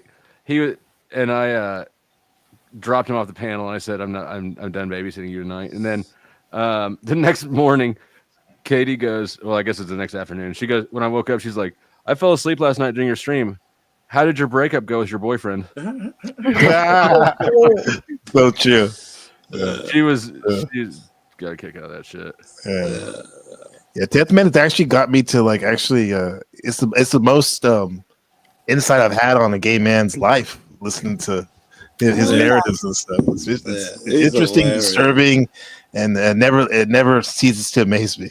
That's another friendship that will never benefit you unless you are like Confucius say, it's not a day I walk with man, woman, a child, that they are not my teacher. It's only I shouldn't say that, but you will learn from 10th more of patience, and you'll learn that bullshit as far as lopsided relationships. In my opinion, he will stress you more than you stress him. He's kind of like, dude. He's kind of like it's like he's Andy Richter, I guess. And Flo would be Conan in the sense that Andy Richter, in his own sense, could like probably have a great show and all that. But like the shit that they come up with is pretty funny at times. Yeah, together. I don't know. Richter. He's happy to help me grift, and I'm happy to let some clout. So and he wants that clout. He loves the clout. He always loves the clout. Yeah. And it's good for him too, man. It's good for him, and he's changed, right? I always call him a narcissist. I'm sorry, 10th. I know you watch these niggas. You might hear me talking about you a lot. I always consider that nigga a narcissist, but and he's always used to hop on the panel. It was all about him, and we tore him up for it. His introduction to YouTube was pretty horrible, and I was a part of it. And when he came back with you guys, he changed. He used to have that gene like Tommy now, where he has to talk over people all the time and talk all the time. He actually sits and listens, and he's growing. Look at this from Philip. 10th Man reminds me of Roseanne Barr. Loud and funny. That's good. Yeah. And there's Jay Diarrhea. I get running from the debate. That's funny. Yeah. Who got under my skin with his narcissistic attention needing fucking superiority thing is 10th. Is that not 10th Man? I'm sorry. Fucking 5-speed. 5-speed. Well, Grumple. Oh, yeah, Grumple, he got me too. Grumple too, but 5-speed is. Well, does that bring any value to the community? Like, shut the fuck up, old dude. I'm the reason he left the internet. I was so hard on that nigga, bro. Every battle he jumped on, like, nigga, you intentionally. I don't even know who that is. That's before my time. Years, bro. I think I did it. He's the dude with the frog avatar. If you see him around, I haven't really seen him around much since I. He's going to Talcott on him. Since you jumped on him, maybe he shies away pretty quick. I think I chased him away too. No, but that Grumple Marathon Kev exchange on Powder Dusty, I was riveted. Listen to that. I was at the ball. Was I there? Did I see it? It was funny. It's like Stolen Valor, whatever the fuck that was. It was very interesting. I still need to go back and clip out some of that shit, like eating the crowns and stuff. Like there was some good stuff that night. I guess my question is the thing I haven't figured out is like Grumple doesn't make himself look great, and I'm wondering how much of that like I want to just like focus on, right? Like not that I owe him anything. Oh, I guess I do owe him $30 because he never gave me a payment app for his portion of the crowns, but but I don't know. I try not to douche people over without a reason. Right. Dude, Tommy's really reaching out for trying to get your attention, Flo. Out here. He's like, I think I like Flow State actually. No, like, yeah. Oh, and so fucking, I guess Rose is his manager. So I got. Oh, she has a big bounty, right? Huh? She has a big bounty on her right now. Oh, she's got a medium bond or whatever. Yeah, she does. Yeah. But she had Ben Balderson reach out to me on Discord. He goes, Rose apologizes and she wants me to mediate. Mm-hmm. I was like, I haven't said yes or no. I see He's Clue. like, you gonna join me on Tuesday? I don't know yet. Like, it sounds terrible to me, but on the other hand, like, I am curious, like, what the fuck this could be. Good content. It might make good content. It might make It's gonna be fucking amazing. Yeah. Shout out to Clue. What's up, Clue Studios? How's it going, my friend? Yo. I gotta master that. I gotta master that laugh, Joe Cool. I gotta get it right. It was felt like a cat getting stepped on or something. Now, like, I'm still trying to wrap my head around someone actually has Rose as their manager. Like, what the Oh fuck shit. Yes. Different Rose. Yeah. Oh, different Not Rose? that Rose. Okay, Yeah, I different Rose. apologize Yeah. then. Hey, Clue, man, you've been busy, man, streaming a lot more than you have been in the past, huh? Yes, sir. How you doing? I'm doing okay. I got a couple of premieres coming. Up. So. Ooh, sounds interesting. Okay. Yeah. So yeah. Hey, Clue, what is friendship? That's where we're at. Oh, yeah, We're marinating on. Friendship. Yeah, what is friendship? To answer the question in your stream, men and women cannot be friends. They cannot. Because Lindsay, what you the think man about is that? always going to want to Wheels? fuck the woman. Ew, no. Always? Not Even always, like bro. Gorlock the Destroyer?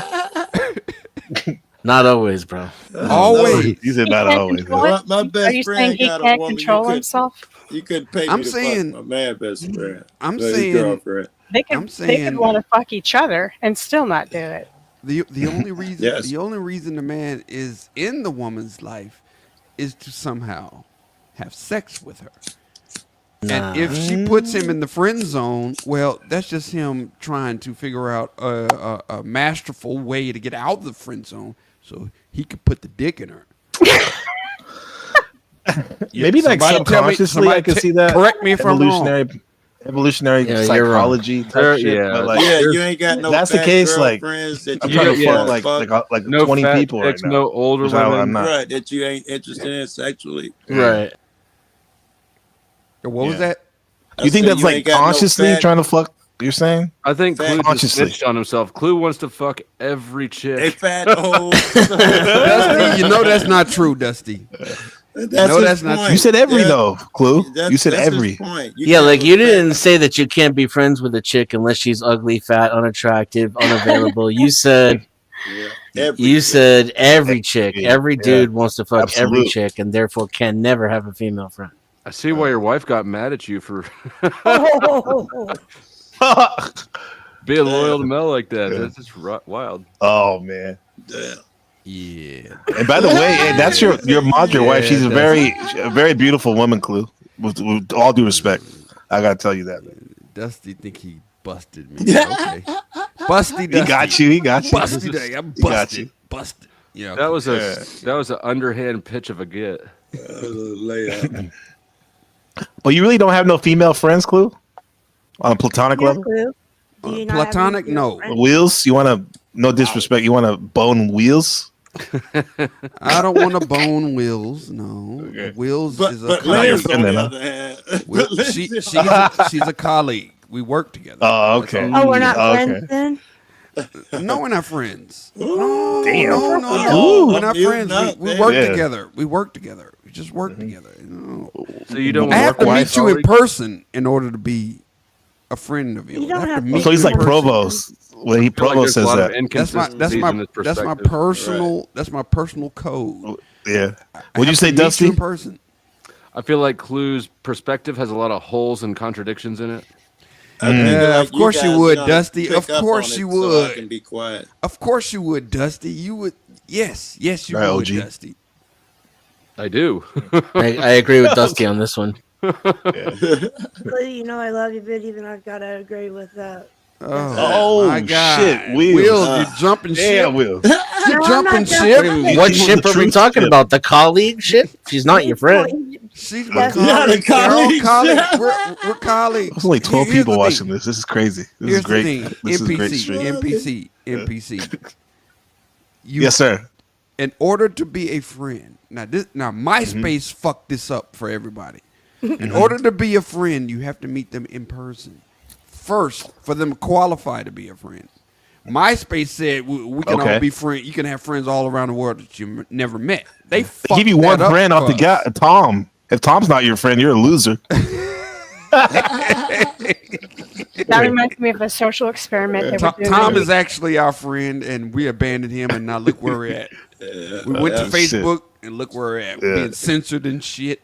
Tom said, "I'll never censor you," but we went over there, and look where we're at. Well, we'll go. Okay, so you said, we'll get back to what you said, Clip, but you said, Lindsay, what social experiment? You want to elaborate? Experiment where people met online, and they had certain expectations, and it was kind of catfish-ish because they would meet the woman. It was a bunch of different guys. So they would meet the woman, and she got along with all these different men. But when they would meet, she looks slender from the chin up, but she was actually a really big girl. So it's kind of sad, but frame after frame, they show what the guys do when they meet them. Only a few of them stuck around and, shook her hand and treated her like a person. Yeah, they're trying to get out of there. A lot of them looked around well, I think I'm in the wrong place. What am I doing? Why the hell is she sneaking all that fat in like that? If some people don't look fat on the top. I've seen someone on the internet where they got channels because their face you can't tell, and they just show their face. Yeah. And I think they should have jumped her because she was being she knows she was tricking them, and she didn't tell them up front. She deserved a little smoke. Bad faith. They didn't ask how much you weigh.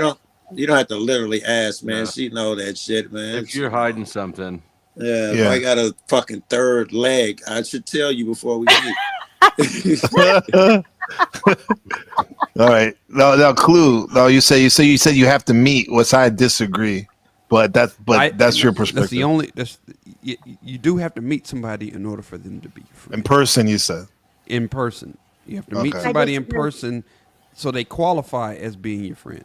Now, you can meet somebody in person and you don't want this nigga ever to be your friend. That could happen. That happens. But you have to meet the person first. Do you have any facts, criteria, or logic to explain why that is? Viewing an opinion. That's the way it's been since the beginning of time. Before the internet, the internet, you had to meet somebody in order to be a friend. That's my whole point, Clue. I keep saying it's 2025. We're in uncharted territory. Okay, why we got to change the rules, though? Before it was the internet, people used to use telephones. Before the telephone, they used to use even when we had pen pals and write letters. The fact of the matter is, we had telephones, you had to meet somebody with people fluently to be friends. Pen pals have existed, way before the internet. Pen pals, but you still had to meet the person. How is Clue Man just every panel he shows up to? We're being friendly. Come on, Dusty. What are you talking about, bro? A pen pal. Pal is literally. It does kind of reek of like I don't know what to call it, but it's this new thing where since people like to react negatively more than to things they agree with, it becomes profitable on social media in order to say deliberately controversial things that you don't actually believe and can't support. Dennison, what are you talking about? It's called contrarianism. I did a pretty good job using English words to describe exactly what I'm talking about in that sentence you could have listened to. I'm hearing a lot of gibberish coming from you. I'm sorry. If there are any of those words that were above your level of understanding, just let me know and I'll try to break it down for you. It makes no sense. It makes no sense. No, Clue, if you truly believe that, submit to everyone else about the friendship, like what you said. What'd you say? But if you're just saying it just to be contrarian, empathy, that's like if you truly believe that, like that you're saying these things, that's I respect that, even though I don't agree with it. I do. But so what's your reason for why can't me talking to someone like for 3 years over the phone and sharing like triumphs and deaths and births and all kinds of shit, like y'all can't be friends. How can that be a real friend? Y'all are something, but you're not friends. Give us a real definition as opposed to it's just like that. You have to, what it is. Joe, you have to meet somebody in person. Why? God, fuck the internet shit. Fuck the internet shit. You have to meet somebody in person in order for them to be your friend. All right, I'm Googling that right now. Let me ask. By Flow State. Where did Dusty go? He's just gonna say something and leave. You don't want to. You don't want to deal with you, I guess. Yeah. But there he goes. The Pope has left the building. Bless his heart. Bless his You don't have to meet someone in person for them to be your friend. Yeah. Wills, I No think sandwich for you, Clue. It says. Wills, Someone I said. think- Wicked said. There'll be no soup for you. Wicked, I want my sandwich. Please, Wicked. I want my sandwich. Hey, Clue, Google says, no, you do not have to meet someone in real life to be friends. Google? Is that your king? Oh, well, here, I'll try this. I like Google it. your Nah, king? it helps. Hey, Siri. It's my oracle. Nah, this kid is Oracle's trolling. right here. Let's see what Siri thinks. You think so, Dennison? Yeah. Yes, Siri. Yeah, but Clue's not normal, Timberwolf. True. I'm not normal. I'm a crazy motherfucker. Yep. Yes, we know this Yes. very well. Yeah. So did Siri give you an answer yet, Joe? Oh, shit, I was on mute so you can hear her. She was like, sorry, I don't understand. And I got it with an Australian accent. So I think we hit it. So do I. So do I. Oh, shit. Yeah. I got a Well, haircut. we can coming always up. ask Alexa. Sorry, I don't understand. Yeah, see, so you don't get that one. Alexa, do you have Well, to meet someone in person to She be sounds like considered a friend? Game of Thrones. Shut the fuck up, then.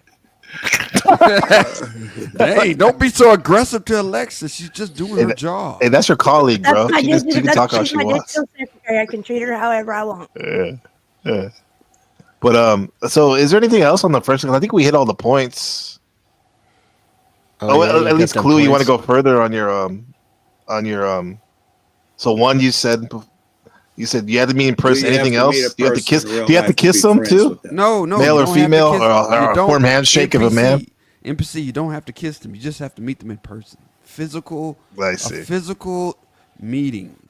Oh God, I'm Yeah. lost then because I live in a very remote place in terms of people having similar culture to me. So you have friends you've never met in person. Oh, yeah, Explain how that absolutely. works. Explain how that works. I just said you're coming late. I just said people I've talked to over the years online that I've like shared like very like like I said my kids being born, people dying in my family, great things, mundane, boring shit. That's my friend. And Buddha is one of them. He's been my friend for the last almost 5 years now. He's my best friend. Not like my best friend. He is my best friend. Yeah. I'm like 20 searches in, and I haven't found one person say no, like you're saying. Huffington Post, everybody got articles on this shit. They all the 100%. You do not have to be blah blah blah. So, Clue is just how you feel. Yeah, it is. It is. So are you friends with Crow? It was acquaintance and a colleague. He's a colleague. Okay. He's a colleague. But if you met him in real life, it could be a real friend, though, huh? That is true. But I Okay. haven't met him in real life, so he's, These are- he's at the colleague status. These are cluisms. I'm gonna call it cluism. That's all right. There you go. Yeah, Tenth man would agree with you, by the way, Clue. He agrees that he thinks you can't be friends unless you meet and all that shit. I could see Can him he saying offer that, reasons? Reasons that we're here. Everybody's singing.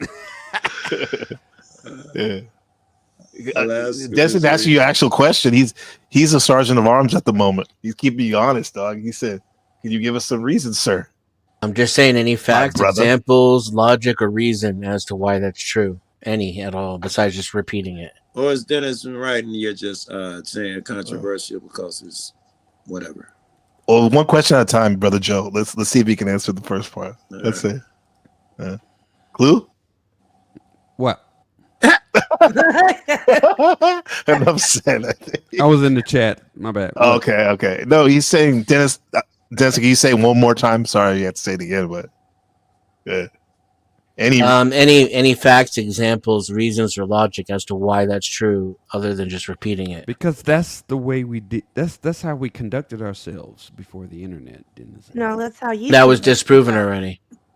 That's a terrible, terrible argument, but we proved that factually incorrect. So you have So in 1986, show me some friendships amongst people who never met in 1986. Pen pal, the internet or whatever. The internet existed in 1986. It did. But show me some friendships where between people who've never met over the internet. I need examples, please. Dennis. I have a friend that lives. I had friends over the internet. Yeah, I have Okay. several. You never met them. Never met them at all. In 1986. Yes. Still, yes, absolutely. Okay. Yeah, this is the old head. Like okay, me. what made y'all friends? Yeah, we can don't say pen pal. What made you friends? We trusted each other. We were loyal to each other. We confided in each other. How did you meet? We support each other. Similar interests. How did you meet? How did you meet this person? Over the internet. 1986. God damn it! Come on. Mm-hmm. Yeah. Yeah, you could have done that. So you met over the 1986 internet?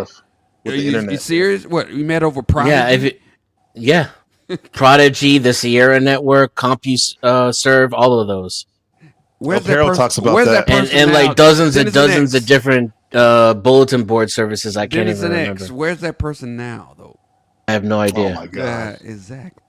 No, that's not exactly anything because they weren't friends. Because I've had that was a Prodigy thing. No, it's okay. I don't need any help on this. Trust me. That was a Prodigy thing. I've had best friends who I lived with, and considered my brother, and I don't know where they are now because people drift apart and stop being friends. Exactly. It happens all the time. But you met them though.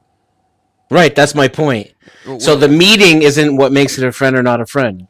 You understand how that works there? The friendship. It qualifies. It doesn't guarantee. No, it doesn't. You just tried to suggest that if you're friends with someone, that means you're always going to be friends with them if you meet them, and not meeting them. It is what you implied. It is what you implied. Can I say NPC? Can I repeat what I said?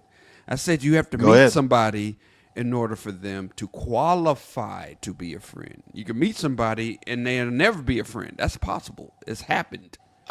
For anybody who didn't notice, all he did was take something he said, refuse he said it, and then say, I didn't say that, I said this other thing, which was also another thing that he said. But go back in the archives. It doesn't prove that he didn't say the other thing. He's just also saying something else that he also said. That's I'm not. You don't listen. When I hit the panel, that's what I said. You don't have conversations in good faith, sir. I think you're demonstrating it right now. That was his accusation earlier. Yeah, I said it since the beginning. You meet somebody. They qualify as being a friend. Yeah, we know you all. Nobody said you didn't say that, or what I said is that you also said something else, and now you're refusing that you said that other thing. What else? And anybody else who's paying attention heard you say it. I don't know why you keep insisting on trying to talk over me right in the middle of what I'm saying. I don't know what that's about. Okay, what else did I say?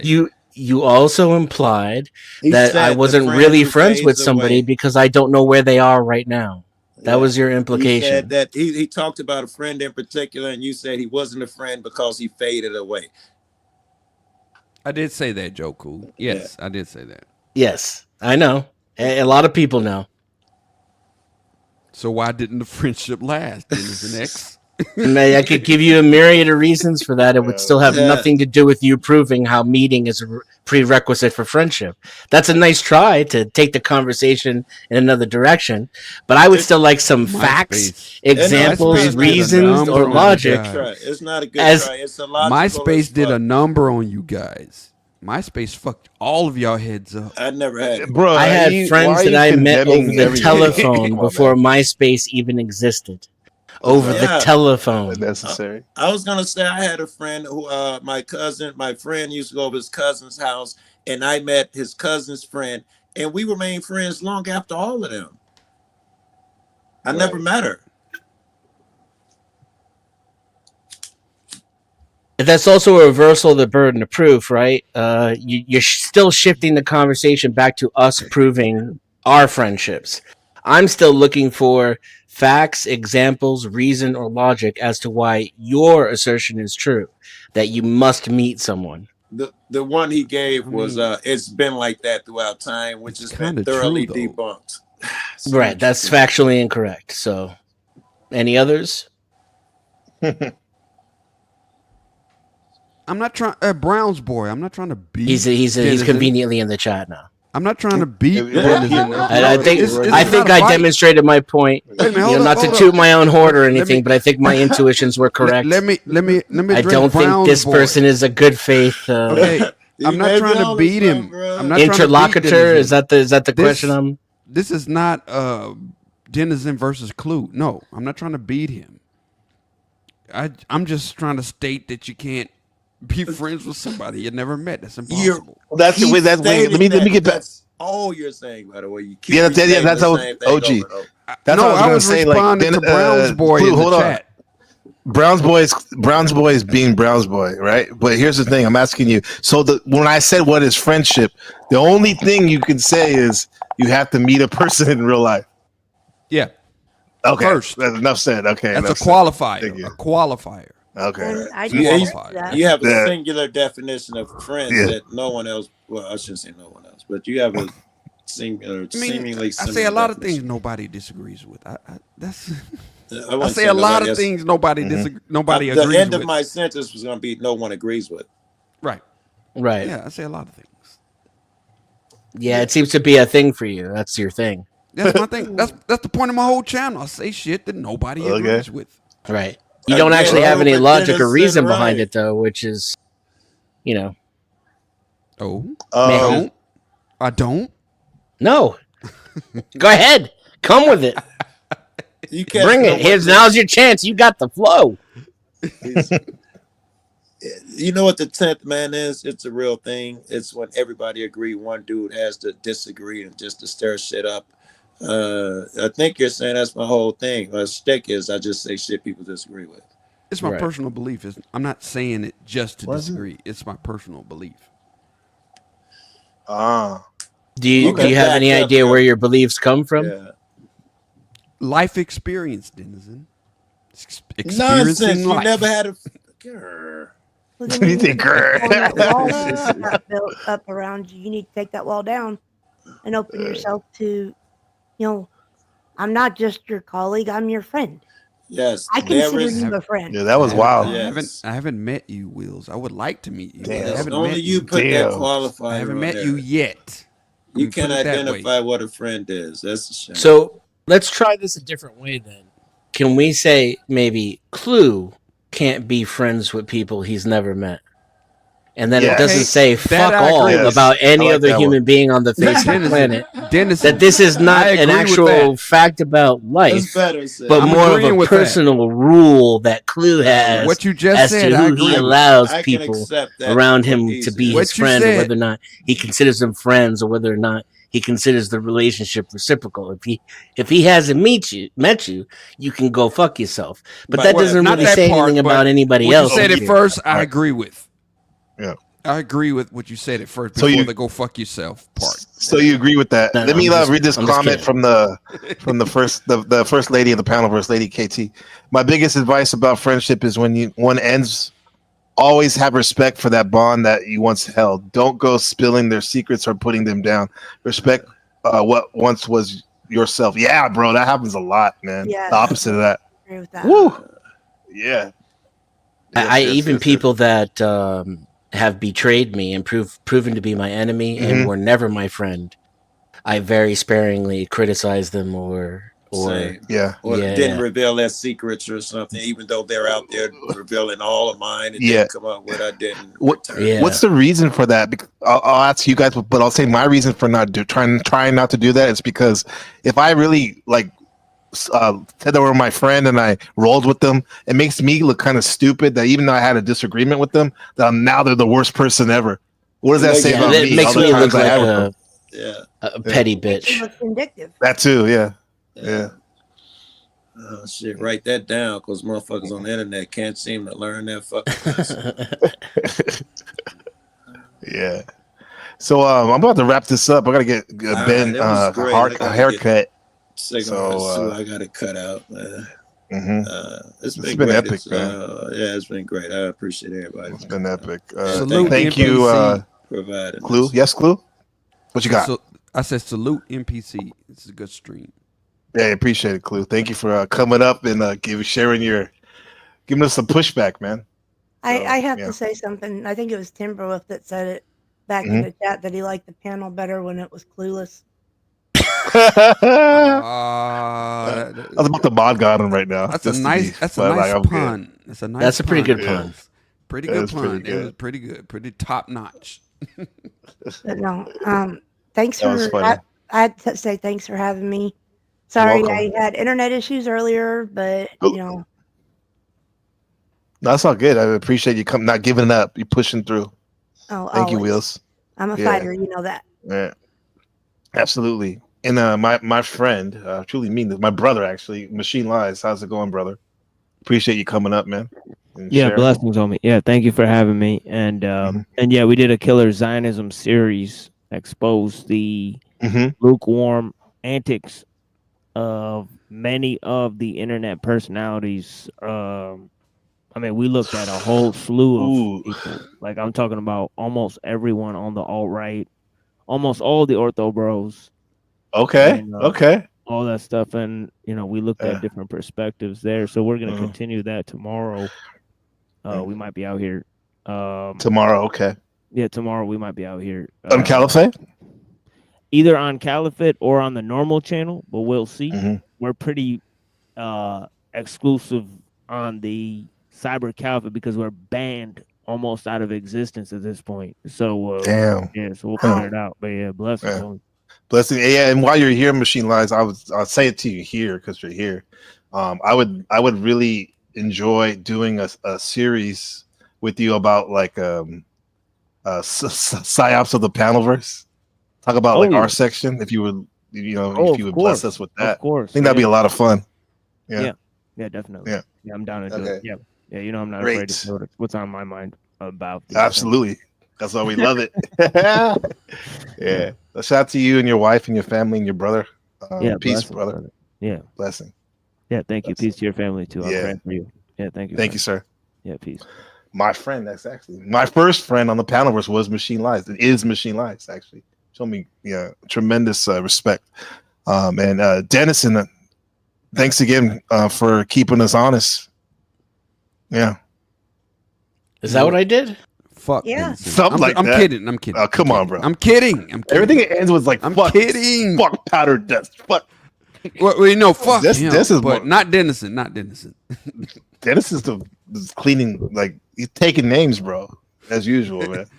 Cleaning up and taking Dennison names. is a friend of a friend. He's a friend of. I can't. Think Wait a minute. Have you met him in person? Hey, Clue?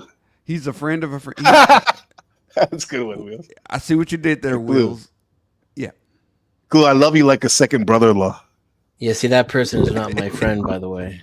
But Dennison, you're the person, friend of the person you're thinking of. the friend of what's his name? Oh, I can't think his name. He's still gonna say it though. He's got a really beautiful something about the wife. frequency of my voice. I think it just gets canceled out in his ear. Shit. He's talking, man. So I was gonna say, I was trying to give him his flowers, my friend. Clue. If you're stuck in a mode of binary thinking, experiment with whatever that other, polar opposite is.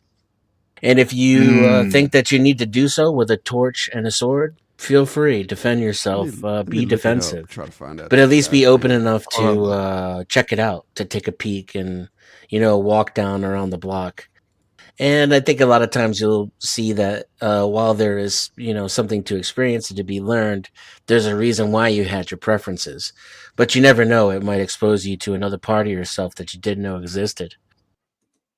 Yeah, absolutely. I had just no disrespect, guys. I had to drop you down for that statement because that's something that I'm marinated on what you said and meditating on this whole. We don't need to go with that binary thinking, but I like how you didn't necessarily say right now throw that away, but you said if you do that, experiment with the opposite. Doing what you normally would focus on. Yeah, because after that, maybe next time we have a chat, we can talk about how to go beyond the binary. What comes after that? That'd be cool if you do that. If we can have that chat one of these days, Dennison, my friend. Sure. Yeah. Basically, learn how to be comfortable in an uncomfortable space. Yeah. Yeah. Next time. Thanks in this case, it's the silence. Absolutely, Dennison. Peace, brother. Peace. And okay, I just had to get that out. Exiled One. That was his name. Exiled One. Oh Dennison my God. is a friend of Exile One, and yeah, I don't even know Exile 2. Exile 1. Yeah. That's it. Yeah. Shout out to Chicken Peterson sandwich. X. Absolutely. Yeah, Sergeant at Arms, like along with Lady Luck. What's up, Chicken Snake? Sean, good to see you, bro. You thought I missed a live, wanted to hear. Yeah, played on the Markella rewind. in the building. Woo. Time travel. Yeah. Buy me a coffee. Thank you, Markella. Yeah. Get that dono. Yeah. But yeah, Wheels and Clue. It's been an honor. Until Tuesday, I'm doing my Coachella stream. The honor is mine, you. sir. Thank you. And I consider you two friends. I don't know how you what you choose to consider you me. haven't met us, that's though. your business. You haven't met us. That's your business. NPC, you are. Yeah, my that's friend. your business. You haven't met us. Thank you. I know I haven't. And if you keep talking like that, I probably never will. Oh my God! Oh my God! Because I have a standard for friendship. Oh my God! Is that why you won't talk to me? Because I have a standard. Well, I'll say this: we both have standards. It's just like me, Prova, and I were saying. We're just different, maybe. Some things. Yeah, we're just different. Yeah. Oh shit! It's starting to rain. I gotta go. All right, guys. Much love. Peace out. Much love, everybody. Peace, brother. Peace. And remember, y'all ain't never had a friend like me. Believe that. You ain't never had a believe that. Never. You ain't never